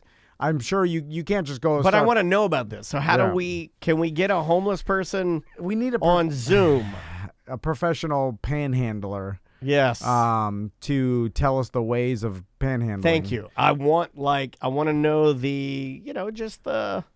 I'm sure, like, this guy, because we heard so many people that's like That's one of like maybe 7 voicemails. He goes around and plays the accordion at different shopping centers, and I'm sure that he's got it down to I will play at this shopping center for 3 hours and estimated make this much money, based on what I've made in the past. And then he just goes to the different ones. I don't want to be that kind of homeless person. Like, I don't want to be a homeless person that works. Well, I want to be a drunk homeless person that, I want to be the one that's barely coherent. Yeah, you could almost argue that that's now a job because. Thank you. Yeah, I don't want to do that. You're performing and entertaining people that walk by. You're a street performer. You're not homeless. Like, who knows? You're probably not homeless. He probably makes what, $500 a week, maybe, if you hustle. Or you're not homeless. You just don't have a job. You're your job is street performer. You're self-employed street performer. So to call him homeless is probably it's insulting. Inaccurate. But this street performer, which we don't have too many of, we're not an area of that though. Or I bet you. Wait a minute. Downtown Orlando, you will get some. We've had some legendary ones. What about the one with no legs?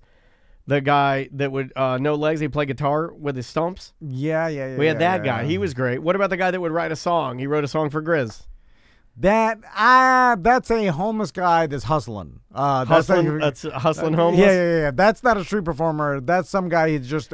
street performer, what we're talking about, the traditional busker. Like the guy that plays like a violin and he's a savant. but he just happens to, that's his job. Perform on the street. For whatever reason, maybe mental illness. Yeah, a little, yeah. But the quintessential Goldman. Somebody mentioned Goldman, which, by the way, that's not they was paid by. By the way, Goldman has not been in Orlando for the last 2 years, and no one has said a word. Remember, 3 years ago, Orlando Weekly, Orlando Magazine, Orlando Sentinel, you guys are all about the Goldman. And here we are 2-3 years later, and you guys don't give a F about Goldman. You don't even know where he's at. He was being paid. We interviewed him on the podcast. Yeah. He was being paid by the diamond shop's no longer there. Okay, that's why, right? Yeah. So where is he, though? Well, I'd like to check back in with him. Remember, you and I talked to him. He's a man of God. He could really go to any jewelry store or cash for gold place and be Goldman, right? I mean, I'd like to see Goldman work at the bikini car wash here in town to pull more perverts into Baywash bikini car wash. Goldman meets Baywash. How much to have Goldman? What if we bought him out? Had him stand in front of our business. We thought about that. We don't need him to stand in front of our business. Actually, I'd prefer him not. Yeah. It's. I think it's what we'd have to pay him to how much it translate. It's our return. The return isn't there. Okay. You get attention, but what kind of attention? It seems like Orlando lost a lot of our whimsical pseudo busker homeless people when Corona hit. Yeah, they were fun. Homeless people were fun when we could get near them and they could spit on us. But now that we have this virus there's less out crowds. I mean, downtown. No, but I'm just saying nobody cares about it. What about Master Legend, Orlando's? Yeah. I'm sure tinge he's still around. Of mental illness, homeless person, crime fighter. Yeah. But where? You haven't heard about him. Normally, at least once a year, we get somebody post on Facebook something. Yeah. So no Master Legend, no Goldman. What happened to Dr. Geek? I don't know that. He's the rapper. Remember, he did the Blue Blockers rap song? Okay, yeah. That's Dr. Geek. Yeah, it's where are Orlando's tried and true homeless heroes? You know what this is kind of like? This is kind of like that Real Sports segment they did on the super fan in the NFL teams, like the Bird Lady for Atlanta. Where's Orlando Unicorn? Haven't seen that guy, Danny. Where's Danny at? Haven't seen him in a minute. Well, he's fine. He's smart. I don't know businessman. But so just like those super sports fans, they've lost their identity being the superhero, the performer, whatever it is, the personality that you always saw downtown, because there's probably less people downtown, and therefore they probably had to figure out a different way, because for sure they're not making as much money. There's just less people. So, I wonder what happened to all those guys. I remember Key West and New Orleans had the most street performers that I've seen in person, just walking down the street. New Orleans had one every block. Like, it's almost like engineered for that. Older city, smaller, party easier town, to walk, party town. But their street performers were like super high level, like old jazz musicians. It was like the ones you see on Facebook. It's like this guy's playing drums. Ridiculous. He can play in any band. Yeah. And so New Orleans gets the top. I bet you Nashville gets a lot of street performer, really good ones. Like you get the guy that's playing acoustic guitar. He moved out there 30 years ago and never made it, but still just playing on the streets for 30, 40 years. And then Key West, I think, just because of the weather. And if you're gay too, if you're a gay street performer, that helps. If you like being nude and you're gay. Yeah. You're gonna go to Key West. I would. Like why? Look, I'm not gay, but I had a conversation with my wife this morning about how much I like being nude. As I get older, I want to be nude more. Yeah. So I understand it now. I understand why old men, when their skin starts to sag, the clothing, nothing feels good. I want to take all this clothing off and just let my skin naturally melt and be nude. Yeah. There's something to it. There is something to it. I almost feel like it's evolutionary. I don't even feel like it is a cognitive choice. I told my wife this morning, I was like, I just want to be nude all the time. Maybe it's like, you know how they say if you get a brand new car, you might as well just go and scratch it yourself because it'll take away that new car anxiety. I did that. Yep, curved my rims the second day I had my car. So that you don't have this perfect car, you're constantly worried about getting dinged. It's like the ding has already happened, so therefore you can move on. I wonder if that's like that with like your body started to let go, and then you just saying F it. So like you're this old guy, and all of a sudden like you look in the mirror and you've got some wrinkles. You're you're melty a little bit, and then you're just like, you don't care. Like you go from caring, and then your body just starts falling. And there's like nothing I can do. I'm already scratched up. Yeah, it's demolition derby time. It doesn't make doesn't matter. So then you're full nude with no shame because you've given up. Is that it? Yeah. Are you proud of it? I could see a little bit of that. Are you proud of your old body, or you just don't care? I think it's more of you just don't care. I don't think you're proud of it. Like, you know that guy, Big LA, who hangs out at Sausage Castle? Oh, yeah. He's the guy giant with gunt. the ginormous gunt. Yeah. Or I guess that would be belly that hangs over his genitals. And I think he's lost weight, but he has like next to no muscle. He's a big guy, so he's got to have some strength. Yeah. But there's next to no visible like bulging muscles in his arms, and there's next to no bulging like muscle definition in his legs. But then he has this enormous, huge belly, and he pats it a lot, and he acts as if he's proud of it in his videos.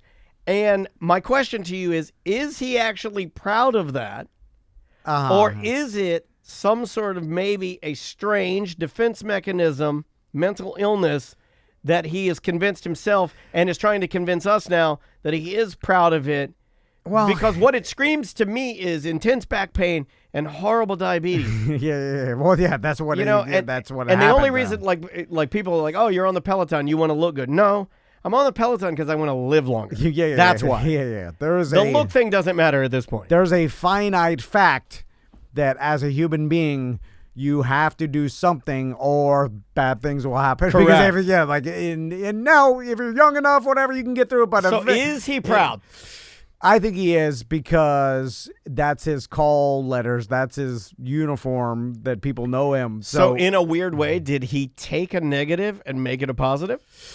Well, it doesn't negate all the unhealthy aspects to it. But that's the thing, is should we root for it? Because, we say... But you're like, look at this! But this is dangerous, because you say with body image that, we should not body shame. We should, and you shouldn't.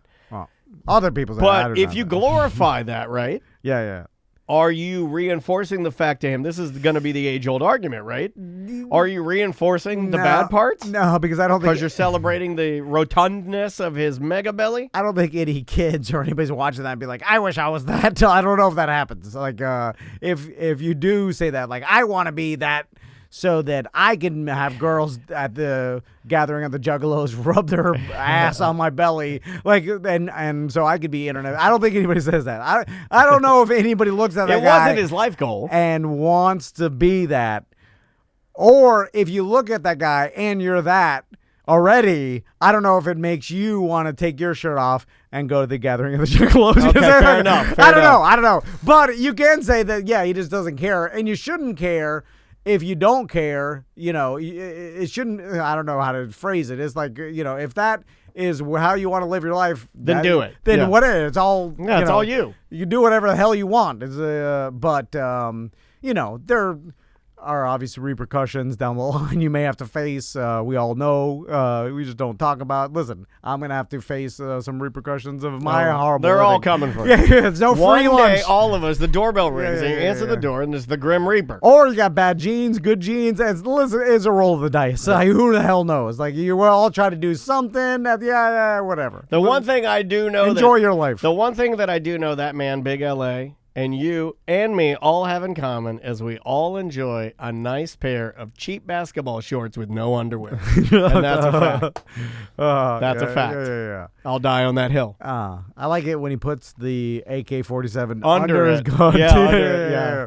We need to talk to Busey and see what he's doing. Concealed weapon. What has he been? I mean, we talked to him during He's been tightening quarantine. up, losing weight, Yeah. partying, tightening up his compound. He's still, he's got to, is there, the parties have settled down, or I don't know. I get a weird, you know what, he is one of those people that I'll just get a weird text from him, and then I'll text him back, and he'll never text me back.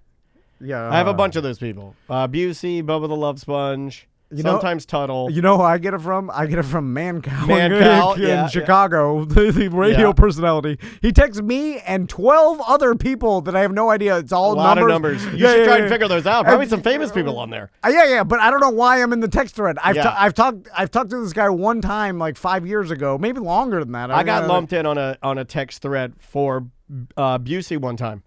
Like they were, and then and they were doing like the, what do you call it? Working out the, I mean, obviously, he and his team, they take when they plan a party, they take it seriously. So I was getting that stuff. It was like, we need this, and then I actually said, hey, shouldn't be on this, and then they. Oh, gotcha. I don't say that because I want to see, and it's never good. It was always all stuff I shouldn't have seen. It was like catering, what they needed for food, where they were going, agendas. And then I get the messages sometimes, and it's like it's like, hey, it's happening now. And I got that one. And then I'm like, what's happening? I'm like, what is happening? And that could mean a lot of things. Yeah. And then I could maybe go on his Facebook or see, maybe I get a clue. I just don't care. I look at it, I'm like, huh. And then I'm not even interested. Yeah. Well, what is it? I don't know. It doesn't matter. Anyway, do we got to go? Yeah, well, we'll take out. Oh, I like that one now. Okay. Do you want me to do it? That's still not it. There it is. Welcome to A Corporate Time with Tom and Dan. I'm Tom. I am Dan. No Samantha, but Butler is here. The fish are here, and welcome to the show, everybody. Mm-hmm. If you want to subscribe to our texting service, just text the show number. Is it 844-866? 844-866. No. Well, it's 1-844-TOM and Dan. Oh, what's 866? Oh, hold on. No, you're adding. Okay, the 866 is the Tom, is what you're adding. Do you see what I'm saying? Okay, so it's 1-844-TOM and Dan. Okay, yeah. But Tom is 866. Okay, yeah. Which makes it extra confusing. Yeah. Right, you're right.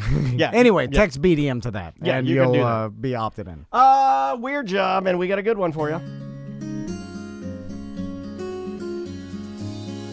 Tom wanted to do a bit. He called it Weird Job Wednesday. Dan really likes it. Tom says that's bullshit. It's another Weird Job Wednesday. What are you doing? What is your job? Are you neat? Are you tidy? Or are you a fat slob? Do you make lots of money and you sit up in your tower looking down on all the people who are working by the hour? It's a Weird Job Wednesday. Just another Weird Job Wednesday. Oh yes, it's Weird Job Wednesday. Just another Weird Job Wednesday. Thank you, Tom. Thank you. Weird Job Wednesday brought to you by Streamline Florida. If you want to refinance, get on top of those extremely low rates, call Brian and his team. Hundreds of our BDMs have done it so far, and if you just look at the reviews, they'll tell you. And everybody's happy. It's one of our clients, so we never get a negative review because Brian and his team do so good of a job. We actually get multiple positive reviews because if you refi, you might refi again like I've done. On the line with us is a very special guest for Weird Job Wednesday. We had a listener send us a link to his podcast. We started checking it out, and it's something that you and I are both into, and this guy is phenomenal. He's super fun. He's got one of the best voices ever, and I'm going to ask him some questions about whether or not he sings his own theme song. Ladies and gentlemen, from the Traveling Robert podcast, travelingrobert.com, it is Traveling Robert Morales. How you doing, man? Hey, thank you, Tom and Dan. Thank you so much for having me. It's great to be on your show. Oh, man. Thanks, Robert. The amount of, enthusiasm that you have when you start your show and when you're like, hello there, happy couples. I'm not making fun, but I love your voice, man. I love how excited you are to travel the great, United States and wherever, your RV takes you. Tom. Well, Robert, we know a little bit about your background, but for those of you who don't know, how'd you start this? Where did it begin? Well, I've been on YouTube and I've been wanting to do podcasts since the beginning, since the late 2000s, I suppose. But I got into RVing. My brother-in-law, we went to visit the family in Atlanta, Georgia. We're in Miami. And we did the road trip thing, and he decided to rent one of these big RVs, the ones that have like a picture of the Grand Canyon on the side. Sure.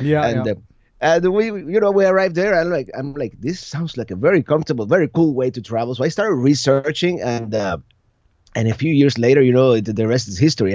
We bought an RV, and of course I incorporated that into my YouTube channel. And then I started this podcast, which the podcast is called Living the RV Dream. And there was a gentleman, and he retired from RVing, and I was already getting known in the RV world, and he told me, "Why don't you continue the podcast?"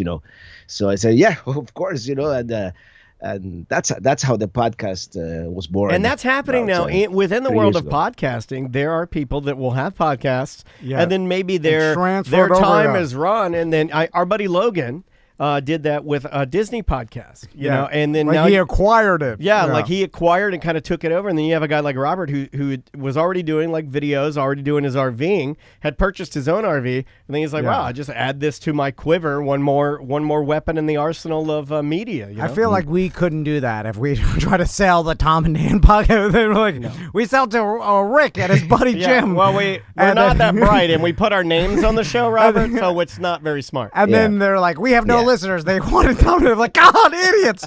Anyway, so Robert, so when you started your YouTube channel, or let's go back into how you got into RVing, and when was your first experience? When did you get hooked? Yeah, well, my first experience, right after, my brother-in-law rented that RV, like the year after, my stepson, he wanted to go to Cedar Point, which is like this super huge amusement park in Ohio. Sure. And we said, you know what, we're going to go to Cedar Point, but the catch is we have to do it in an RV. So we decided to make it an RV trip from South Florida to Ohio, like a 2-week kind of thing. And by the third or fourth day, we were already, in love with the lifestyle. Being able to travel with your own bathroom, your own bed. You don't have to be unpacking suitcase. It grows on you. Yeah, and it's not for everybody though, too. Like, what are some of the things that you hear? Like you're an enthusiast, you're in it, and like now, I would imagine, because you're gonna. Have you already hit up the Tampa RV show, or is that? Well, I'm here. I'm here at the fairgrounds already. Oh, right. I arrived like 2 or 3 hours ago. So I'm here in my camper. It's and if the internet looks bad, it's because I'm using my LTE connection. So no, you look great. You look phenomenal. I was just gonna say that I thought it. Like now you're almost like an RV educator in a weird way, right? Well, in a weird way, I guess in time, if I started as a beginner, of course, but eventually, you start becoming an expert, by doing and seeing and all that. So I think they call us influencers now. That's the term, absolutely. right? Yeah, an influencer. But did you so to kind of piggyback on what Tom was saying, you fall in love. You're 4 days into this original trip. You're like, man, this is something that maybe me and my family or me, this is something that I want to do. Do you instantly start going and doing research, or do you make the jump and just go? Oh, brother, I read every single book that was available at the time, but of course I subscribed to every single podcast. There wasn't a whole lot of YouTube back then. Now YouTube has exploded with RVing content, but back then it wasn't a lot. But there were books, so I said, I have my Kindle. I started reading every single book, and you do your research, and then I did a second RV trip, and we went to like the West, Utah and the Grand Canyon, all these. That we didn't quite visit the Grand Canyon, but all these places out there that area of the country is made for RVing.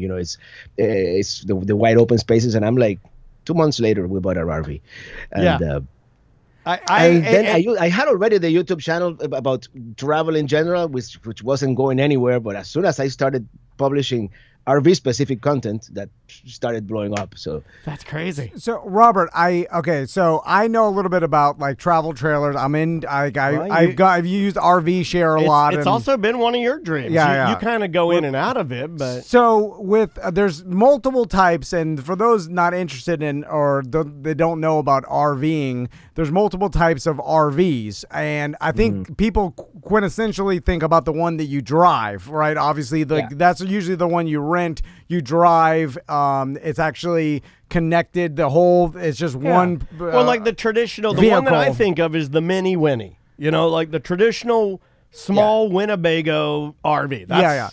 And then there's a fifth wheel, which basically is a bigger size travel trailer that actually goes into the bed of your truck. Sure. And then it has the thing that usually goes over the cab of your truck that you sleep on top of. It's just a bigger area to live inside. And then there's the travel trailer, which you can just pull behind you pull behind. It's basically an RV with no motor that you pull with your truck. That's like that. What made you get into the travel trailer specifically and avoid like the regular drivable RV?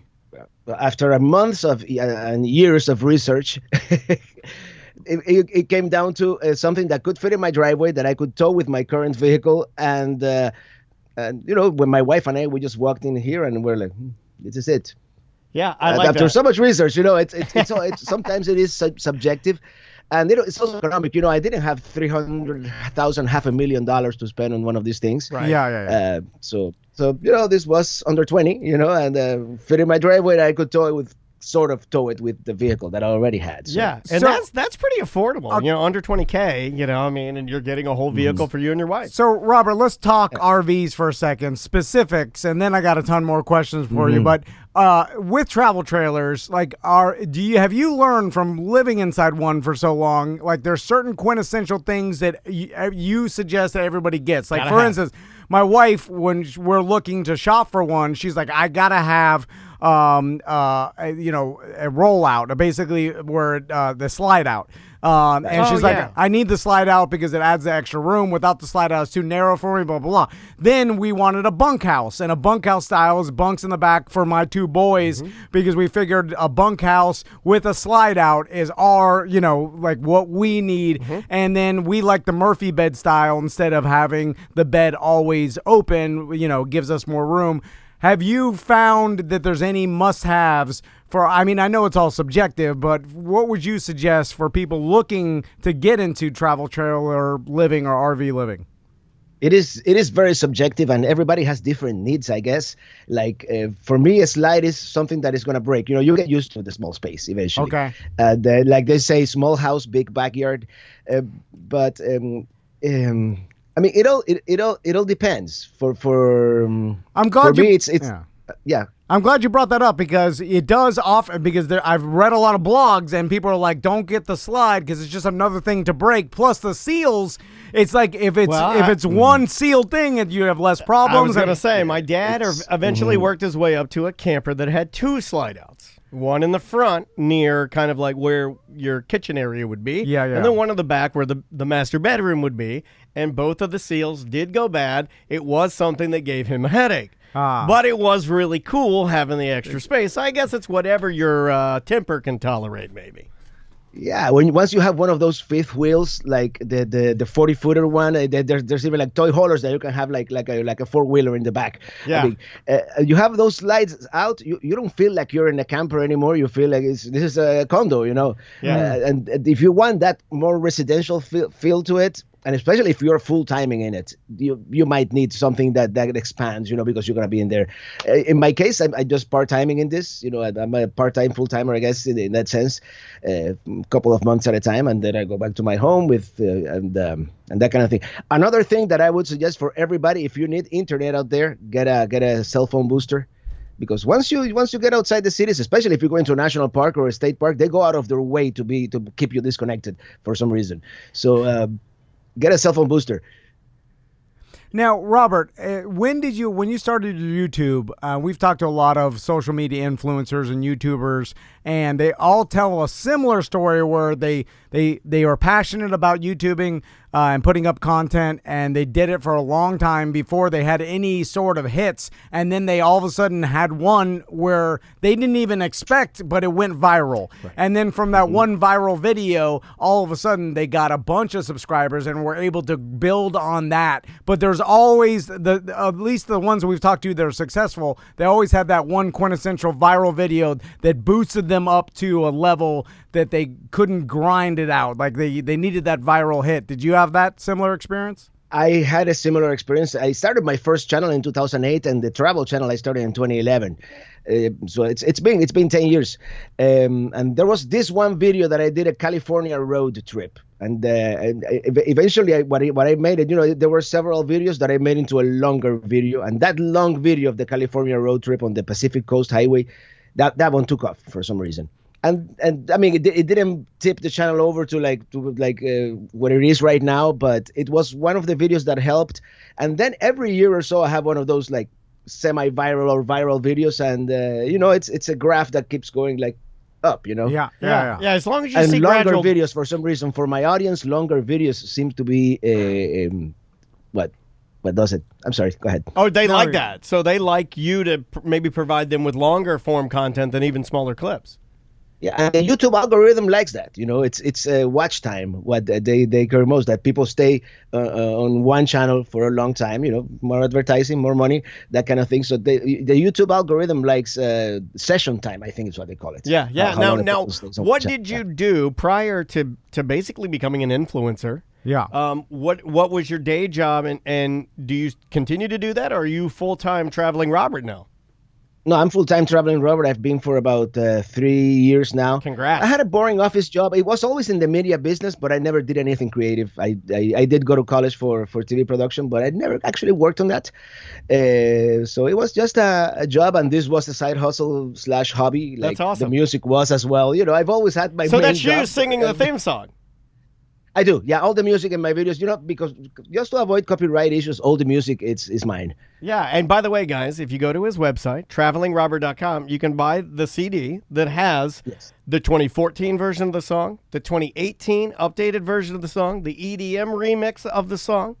Pretty darn cool, man. I think it's awesome that you do all of this, because I'm the songman of our show, and Tom, the guy that's asking all the camping questions, he likes to bully me because I'm a singer, and me and you are right here, Robert. So, Robert, are you familiar with the guys from Delos, the sailboat? Yes. Yeah. So we had I forgot the gentleman's name. The captain. Del.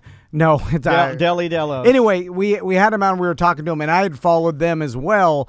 And what I found most interesting, and we kind of see this, we're podcasters. We got into podcasting in 2009, and now that's all we do full time. So we have a fascination with independent media. Yeah, we're new to YouTube. We did it reverse. But anyway, what I find the most interesting is with every show, everybody has their super hardcore core of listeners and followers that you mainly correspond with, you talk to. They're the ones that give you feedback. They're the ones that consume all the content. Like your inner circle almost. Yeah, and then those guys would donate to like Delos and buy them, and they set up.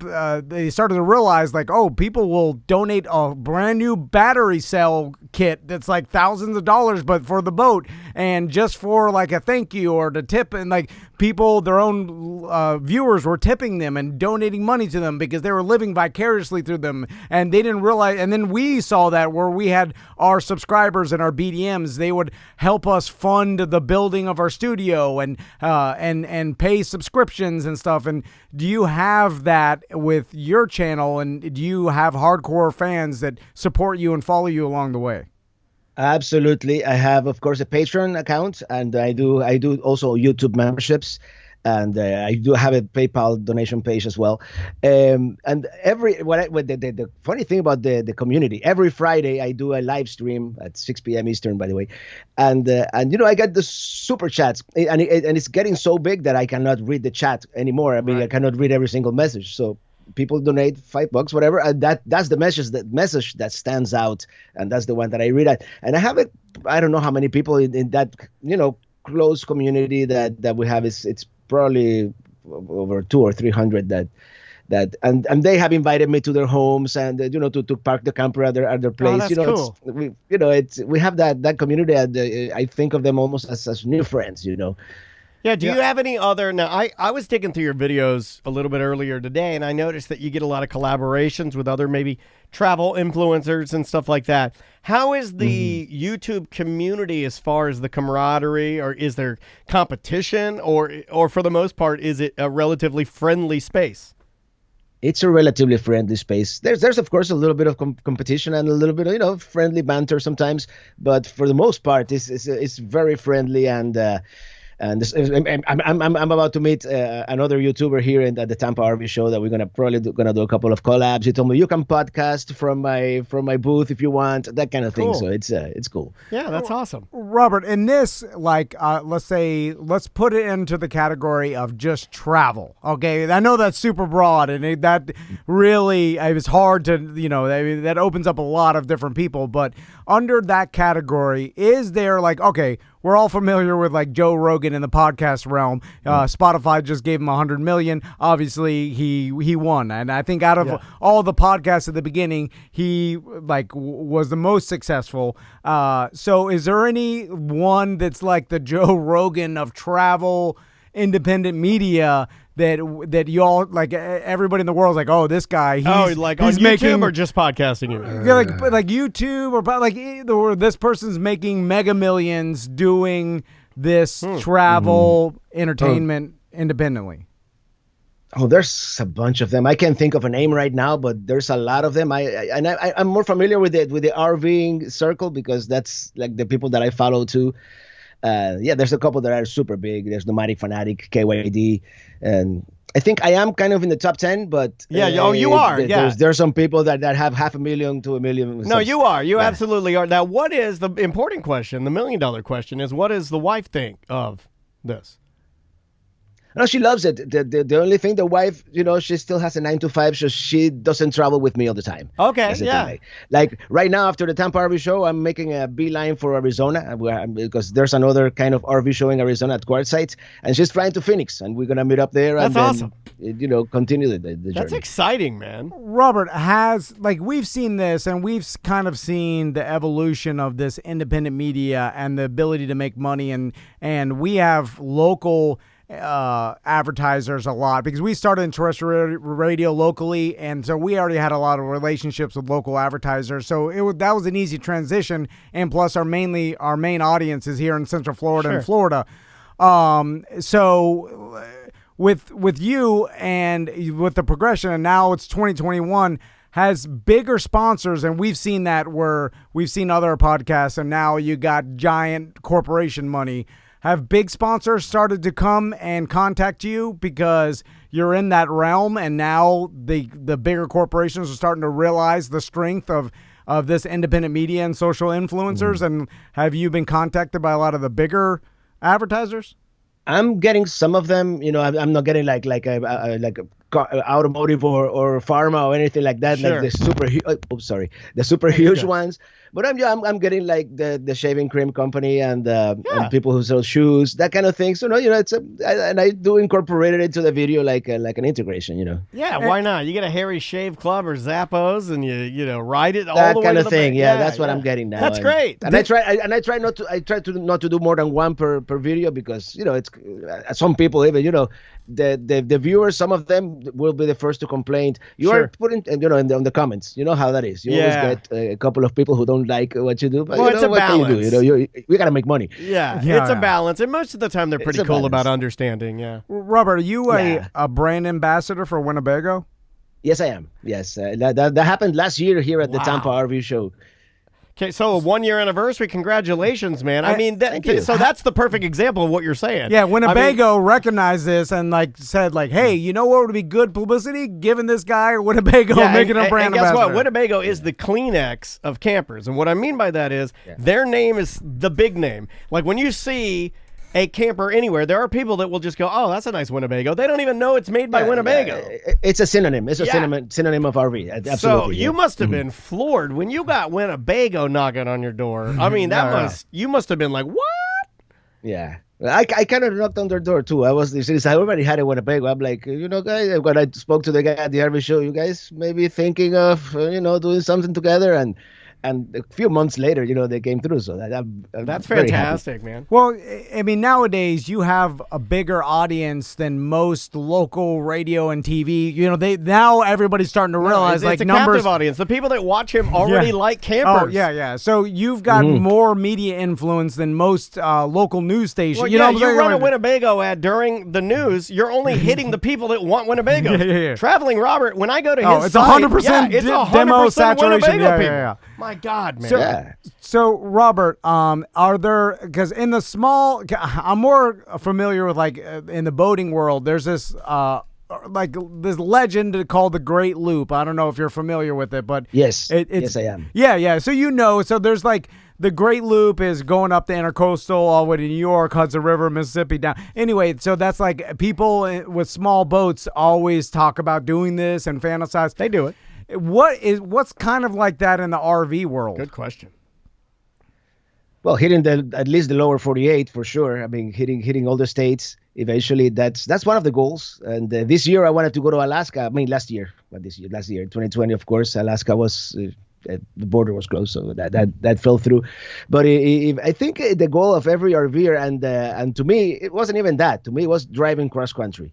Okay, driving from Florida to California and seeing how the landscape changes and the Great Plains, and all of a sudden you're in the desert and then you see mountains and it's like, wow, something that you don't see when you are traveling by plane, because you just take off, you put and by the time you realize you are in LAX, and in the RV, it's more the journey than the destination, and I think that's the goal of many people, just to see the country. Yeah.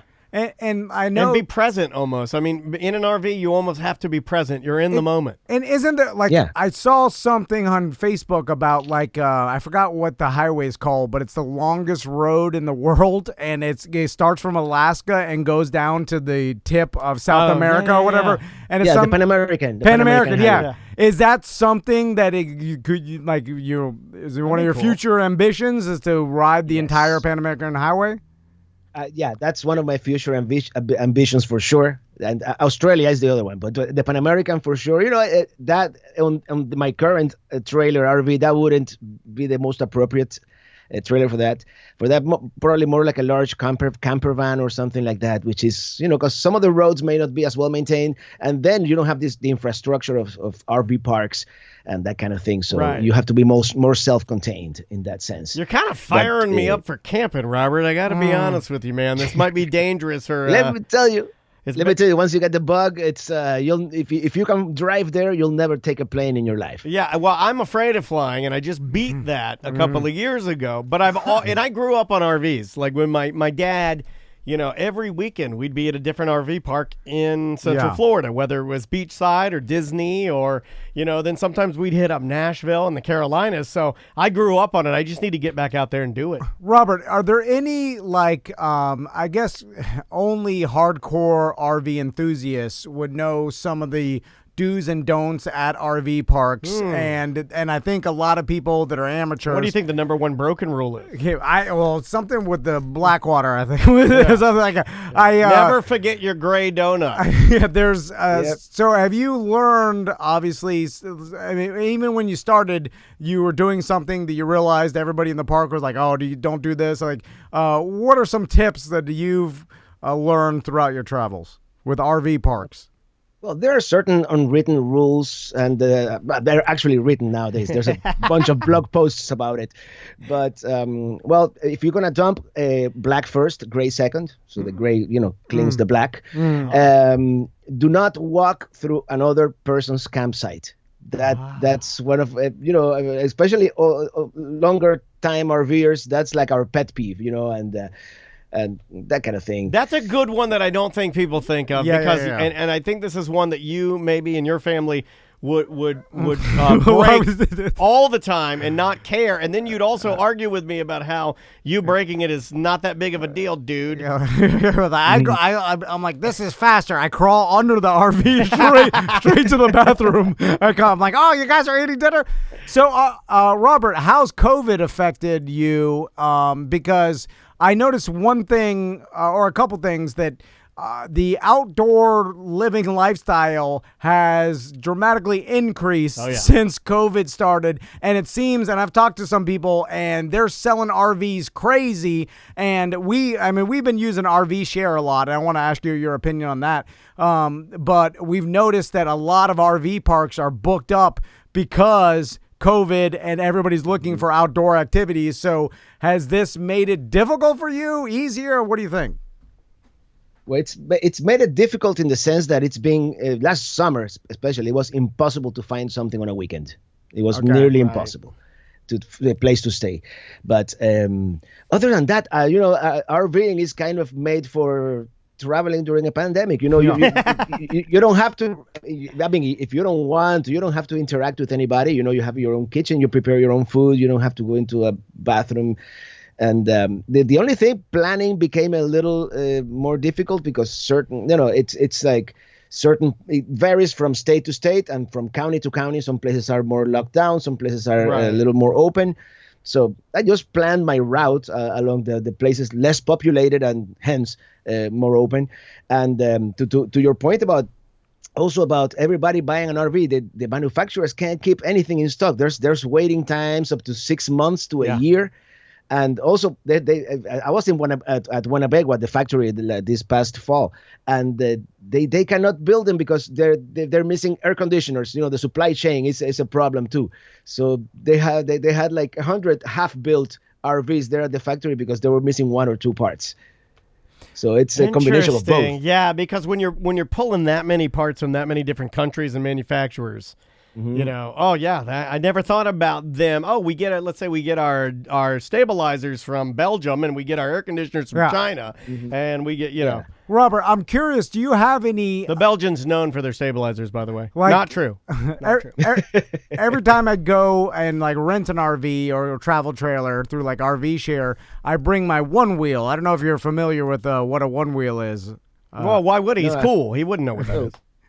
No idea. What's it? It is it's one tire, and then there's like a skateboard, and it's got a gyroscopic. It's like an electric skateboard with one big wheel, but it's like a baby's toy that a small child would play with. But I find it super convenient going to the bathroom or the showers in the RV park with assistance from an electric vehicle of something. And this is popular in the RV world. There's mini electric bikes. It actually is. And so do you have one of those, and would you suggest anyone that you use? Or do you walk?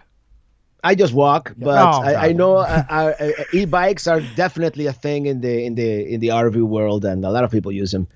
Yeah, I guess you'll live longer walking, Robert. Robert's very fit. If you look at Robert, he's a very fit man. I hate walking. I'm one of those people who, unless I have to, I never use the facilities at the campground, like the bathroom or the showers. I have my own here, so... I'm just used to. So you don't adhere to the rule. If Robert's got a number 2, you just go to your own private bathroom. That's okay. Yeah, absolutely. See, I like that. Well, finally, my dad would never let me go number 2 in our RV, Robert, and it has messed me up for life, man. Well, now he can't go number 2 in I am kind of in therapy because of this. Yeah. Even if you know that the bathroom is clean, you're going to put the toilet paper on top of the thing, so you sit on... He's making sense. I like to We have been going to the RV parks restrooms that are filthy, by the way. Well, not all of them. They're clean, but they're not as clean as the one that I clean. Yeah. Exactly. Robert, you're my favorite guest. Now, Robert, what if they don't have a sewer hookup, and then you have to conserve water? Because I remember we've used RVs without a sewer hookup, and then my wife is yelling at me that I only can use 2 squirts of the water because I'm fill up the gray tank, and we need it for the weekend. So how do you have one of those transporters that you can empty the gray tank into another tank and then walk it to the dump? Yes, I do. I only use it for the gray tank, though. Yeah, I only use it for the gray tank, but I do have one. It's same size as my gray water tank. So if it fills up, I could. Yeah. You need to, because especially if a lot of the state parks, like where I am right now, or like the fancy RV parks, they'll have full hookups. But state parks, and where I'm going now in Arizona, we're gonna be what they call boondocking in the middle of the desert. No hookups, just solar panels, and we're gonna be there for a love Yeah, that's awesome. A generator, would you prefer? I want to poop in the middle of the desert. It seems like I love the idea of being self-contained like that. I think it's so cool, to be off-grid. That. Of course, you only have so many days and that you can not only electrical, because I have batteries and I have solar and all kinds of stuff, but at some point your gray water tank is going to fill up, and that's when you have to find a dump station. Yeah, that's cool, man. Robert, he's right though. It's like the difference in a corded video game controller and a remote controller. They both do the same thing, and I know it. There's no difference. But with no wires and you have nothing connected to it, like he's in the middle of the desert with nobody around him. He's just living. Well, that's the essence of RVing, right? I guess, like, to bring up the point earlier, like, you have this giant mega RV with 3 different slides. You might as well be staying in a house at that point. Like, the whole reason to go RVing is to be in nature, to get out. Self-contained, all by yourself. I mean, the RV, like, my wife was trying to argue and trying to convince us to get a pop-up because she's like, we're going to be outside all the time. We just need a pop-up just to sleep in. And I'm like, no, we need at least a mini bunkhouse. Like, a pop-up is too rugged. A couple of rainy days inside a pop-up, and you're gonna I grew up on a pop-up, and I'm gonna tell her, Robert, you said no pop-up. I grew up at a pop-up camper, and I got wet a lot. Yeah, it's horrible as a kid. Yeah, it's not bad. Robert, thank you for your time, man. Again, travelingrobert.com.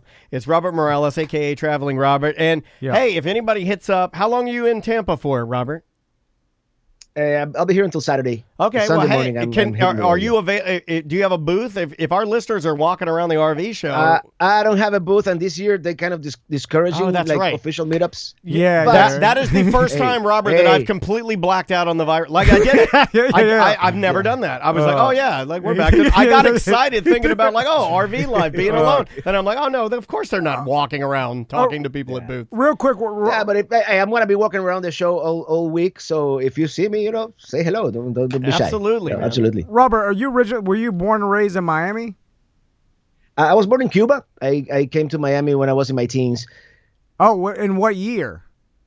Well, I left Cuba in '87, went to Spain, lived in Spain for a year, and then in December 13th, 1988, I arrived here. Oh, right. Okay. But I grew up in Miami, like Kendall area, so I was just curious about for whatever reason, Miami, like, not that big into, or at least maybe growing up, didn't see that many RVs in Miami for whatever reason. It's probably one of the most RV unfriendly cities in the United States. But you drive south to Homestead, like going towards the Florida Keys, and you can start seeing more. Yeah. Oh, they're all there. And you drive to West Coast Florida, and it's RV capital of the world. So it's a big contrast. Oh, I'm sorry. One last question. I just dawned on me. What's your favorite RV campground that you've been to in the nation, or one really want to give that out? Most beautiful or the best location? Might be a secret. I'm gonna give you both are ocean fronts, by the way. I'm gonna give you the most expensive and the cheapest one. Yeah, okay, all right. Most expensive, Camp Golf in Destin, Florida, over $200 a night. Cheapest one, and it's without hookups, but it's called Rincon Parkway in California. It's like $30 or something like that, and you're right there in front of the Pacific Ocean. Yeah, that's awesome. I've always wanted to have a free. I got a free one. Oh, free one. All right. Valley of the Gods in Utah. Okay. Amazing place. You think you're in a Western movie, and it's totally free. It's also crazy that they Valley of the Gods totally free. Yeah. That's crazy. Well, Robert, thanks so much for talking to us. It's been fascinating. Yeah, man. And we hope to do it again when you're on your travels. Maybe one day we'll have Sam hit you up, and we'll check in on you on some of your travels, okay? Absolutely. Thank you for having me, man. Oh, man, our pleasure. Problem. Robert, take care, man. That is Traveling Robert, live from the Tampa RV show. Yeah. How cool was that? TravelingRobert.com. He's, I think. What a nice man. He got me jazzed. Personality, the voice, it just sells. It's like, because it's not just about the content. His listeners like Traveling Robert. He's a singer. So here's why it works. Yeah. He's a musician, and he likes to perform. You can tell. But it wasn't his, it was his passion, the performing, right? Yeah. So he had the stage up. But then he starts doing the RV thing, and that's a passion too. So then he takes his other passion, which is the music, writes his own theme song, infuses that. And then when he presents his podcast, he does what a lot of podcasters, it's the number one thing that I'll never make fun of your podcast. To your face, I won't. But he does it to me. But I'm not mean about it because I know that not everybody can present things. He's a good presenter. He's a great presenter. And when you listen to his show, he sounds like a seasoned radio broadcaster, but he's not. He just enjoys it, and you can feel it. It's passion. It's real. It's authentic. That's why. But all that combined and his knowledge, there is success. Yeah, he's great. We have to check in with him again. Now, see, this is what I didn't need, because this just makes me go like, well, you got to get your rooftop tent. You procrastinate. You didn't get it. You're an idiot, and then. Yeah. It is, although... there are a lot of people RVing now because of the pandemic, and it got a lot of people into RVing, which probably helped Robert as far as in the long term, more audience for him. It's going to help those of us that actually grew up RVing and like it and want to do it, get a used camper cheaper, because all of these people, I feel like, that are buying them right now, and it was okay during the pandemic, they don't really like it. And they're going to sell those. It's like buying a Dalmatian puppy for your kid at Christmas. They're horrible with kids, and eventually it's going to end up at a shelter. I bet you when the pandemic's over, there are going to be a lot of cheap campers. You're right. And a lot of other stuff. Why do you think I'm waiting? Like, I bet you a lot of people, because they panic buy something and they're like, this is my new life. And then all of a sudden, like a year later, I got vaccinated. Screw it. They're like, it's been sitting at self-storage. I've been paying $175 a month for 10 months and I haven't even used it. And then they'll sell it because their old lady's crowing at them. I'm telling you. Oh, saddest and funniest story that I read of the week. And I shouldn't have said the funny part, but I just, for whatever reason, it made me laugh just because I don't, in my heart, believe that there are people like this that are so mean and horrible in the world. But are you ready? I don't mean to laugh at all. Straight face. Okay, straight face it. Are you ready? Yeah. So I can't do it. So there was a dog, and it had constant eye infections.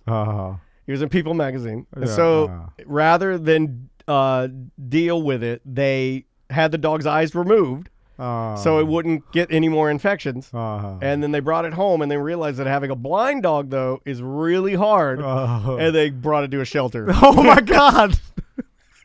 Where'd you hear that from? Who does it? It was in People magazine. Why'd they put that in People magazine? Who does that? Let me defend him for a second. Because I didn't know he was going to bump into everything and pee everywhere. They thought they were. I just thought you were getting rid of his eyeballs. Although getting rid of his eyeballs seems like. I'm going to show this to you. I mean, if you have bad athlete's foot, like I don't know, chopping your feet off doesn't seem like an option. It seems like every other option is on the table before. That's not. In fact. Just living with athlete's foot is the final option. There's no chop your feet off. Okay, here it is. It's either try to fix it or just live with athlete's foot. So here it is. It's try to fix the dog's eyes, or just he has to live with eye infection. People magazine, it says, owners who choose to remove dog's eyes over treating infection give up blind pet after surgery. Oh, my God. Lewis is looking for a forever family that will accept him just as he is. The 3-year-old lab shepherd mix arrived at Helen Woodward Animal Center in Rancho Santa Fe, California last month after being surrendered by his former owners. Upon his arrival, Lewis was dealing with a lot of change. At his previous home, Lewis had developed an eye infection in a case unlike any they'd ever seen. So they removed his eyes, and then when the people... There he is. You can see him now. There he is. Oh, no. He's my God. He's so sweet. What? He's the sweetest dog in the world. I hope Traveling Robert doesn't listen to the last... I hope he doesn't say, like, I'm going to listen to these guys' podcasts. I'm going to listen to Dog with No Eyes.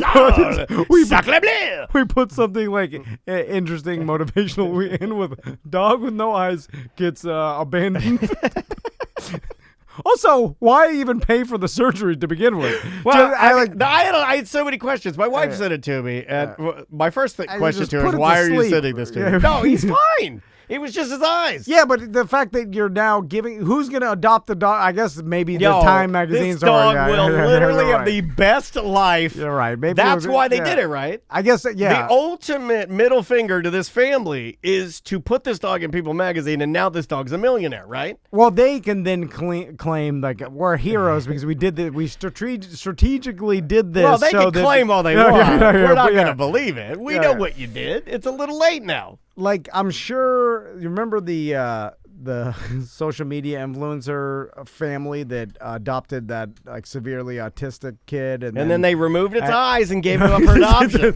Then they gave it back or gave it to another or whatever, and then it was they were attacked. It was like a special needs, or they didn't think that they would be able to take care of the child the way that the child would need to be cared for. And so they were attacked, but that from the publicity of that child probably got adopted by some sort of family or someone that knew and had dealt with that problem and is an expert. You know what I'm saying? So the baby, I don't know if a boy or girl, they probably went to the best possible family because of the publicity, but still, you gave away your baby. Yeah. You know, so there's nothing that can stop the fact or hide the fact that you took out this dog's eyes and then gave it up. So what I told my wife, though, what I told Andrea, because Andrea's like, well, what would you do? And I was like, well, of course I'd care for the dog. I mean, I'm an animal lover. I love dogs. Like, it would, of course, there's going to be some pee-pee-poo-poo we're going to have to let. That's my fault. But my point to Andrea was, with this family, if they're a really dumb family and they remove the dog's eyes and then the dog comes home and they're like, oh, yeah, we weren't ready for this. About this, yeah. There's no way out at this point that they can. There's no way out of this that's not sticky or bad, right? Nobody. This wouldn't even be a story. Now I understand this would be worse for the dog long run because now the dog would probably get adopted by some caring family that they heard about the story, but. No one's going to fault you if your dog has a debilitating disease or problem that they just put the dog to sleep. Well, the no eyes is easier than warts. You can put sunglasses on the dog with no eyes. The warts, you can't. What, you put a sheet over it? Like, no one's going to attack you if your dog had some, like, chronic eye infections and you're just like, there's no way to live. Put the dog to sleep or whatever. Like, I feel like it's a dog. It's still your property. If you don't want to deal with its health problems, it may be something you don't brag about, but like you know what I'm saying? Like no one's gonna fault you for it. But removing its eyes and how expensive is that surgery? Probably super expensive. Here's the part I didn't tell you. They left the infection in the eye. They just removed the eyes because it seems like that's a super expensive surgery. Then to donate the dog or to give it up for adoption, it's like you spend a bunch of money. Well, you could have just given up for adoption. Here's the other part I didn't tell you. Here's the other part I didn't tell you. They replaced the dog's eyes with 2 Ring doorbells. Wait, we're no traveling robbers. We really are. He's a good man. He does good. At his very least, he travels. Yeah. We don't even do that. No. We're sitting. No traveling. Horrible people. Sitting, Tom, and sitting to tell you horrible stories that you just make your day worse. I know you're on your way home right now listening to Real Radio, but have you heard about the dog whose eyes were removed and then it was abandoned? Bye-bye.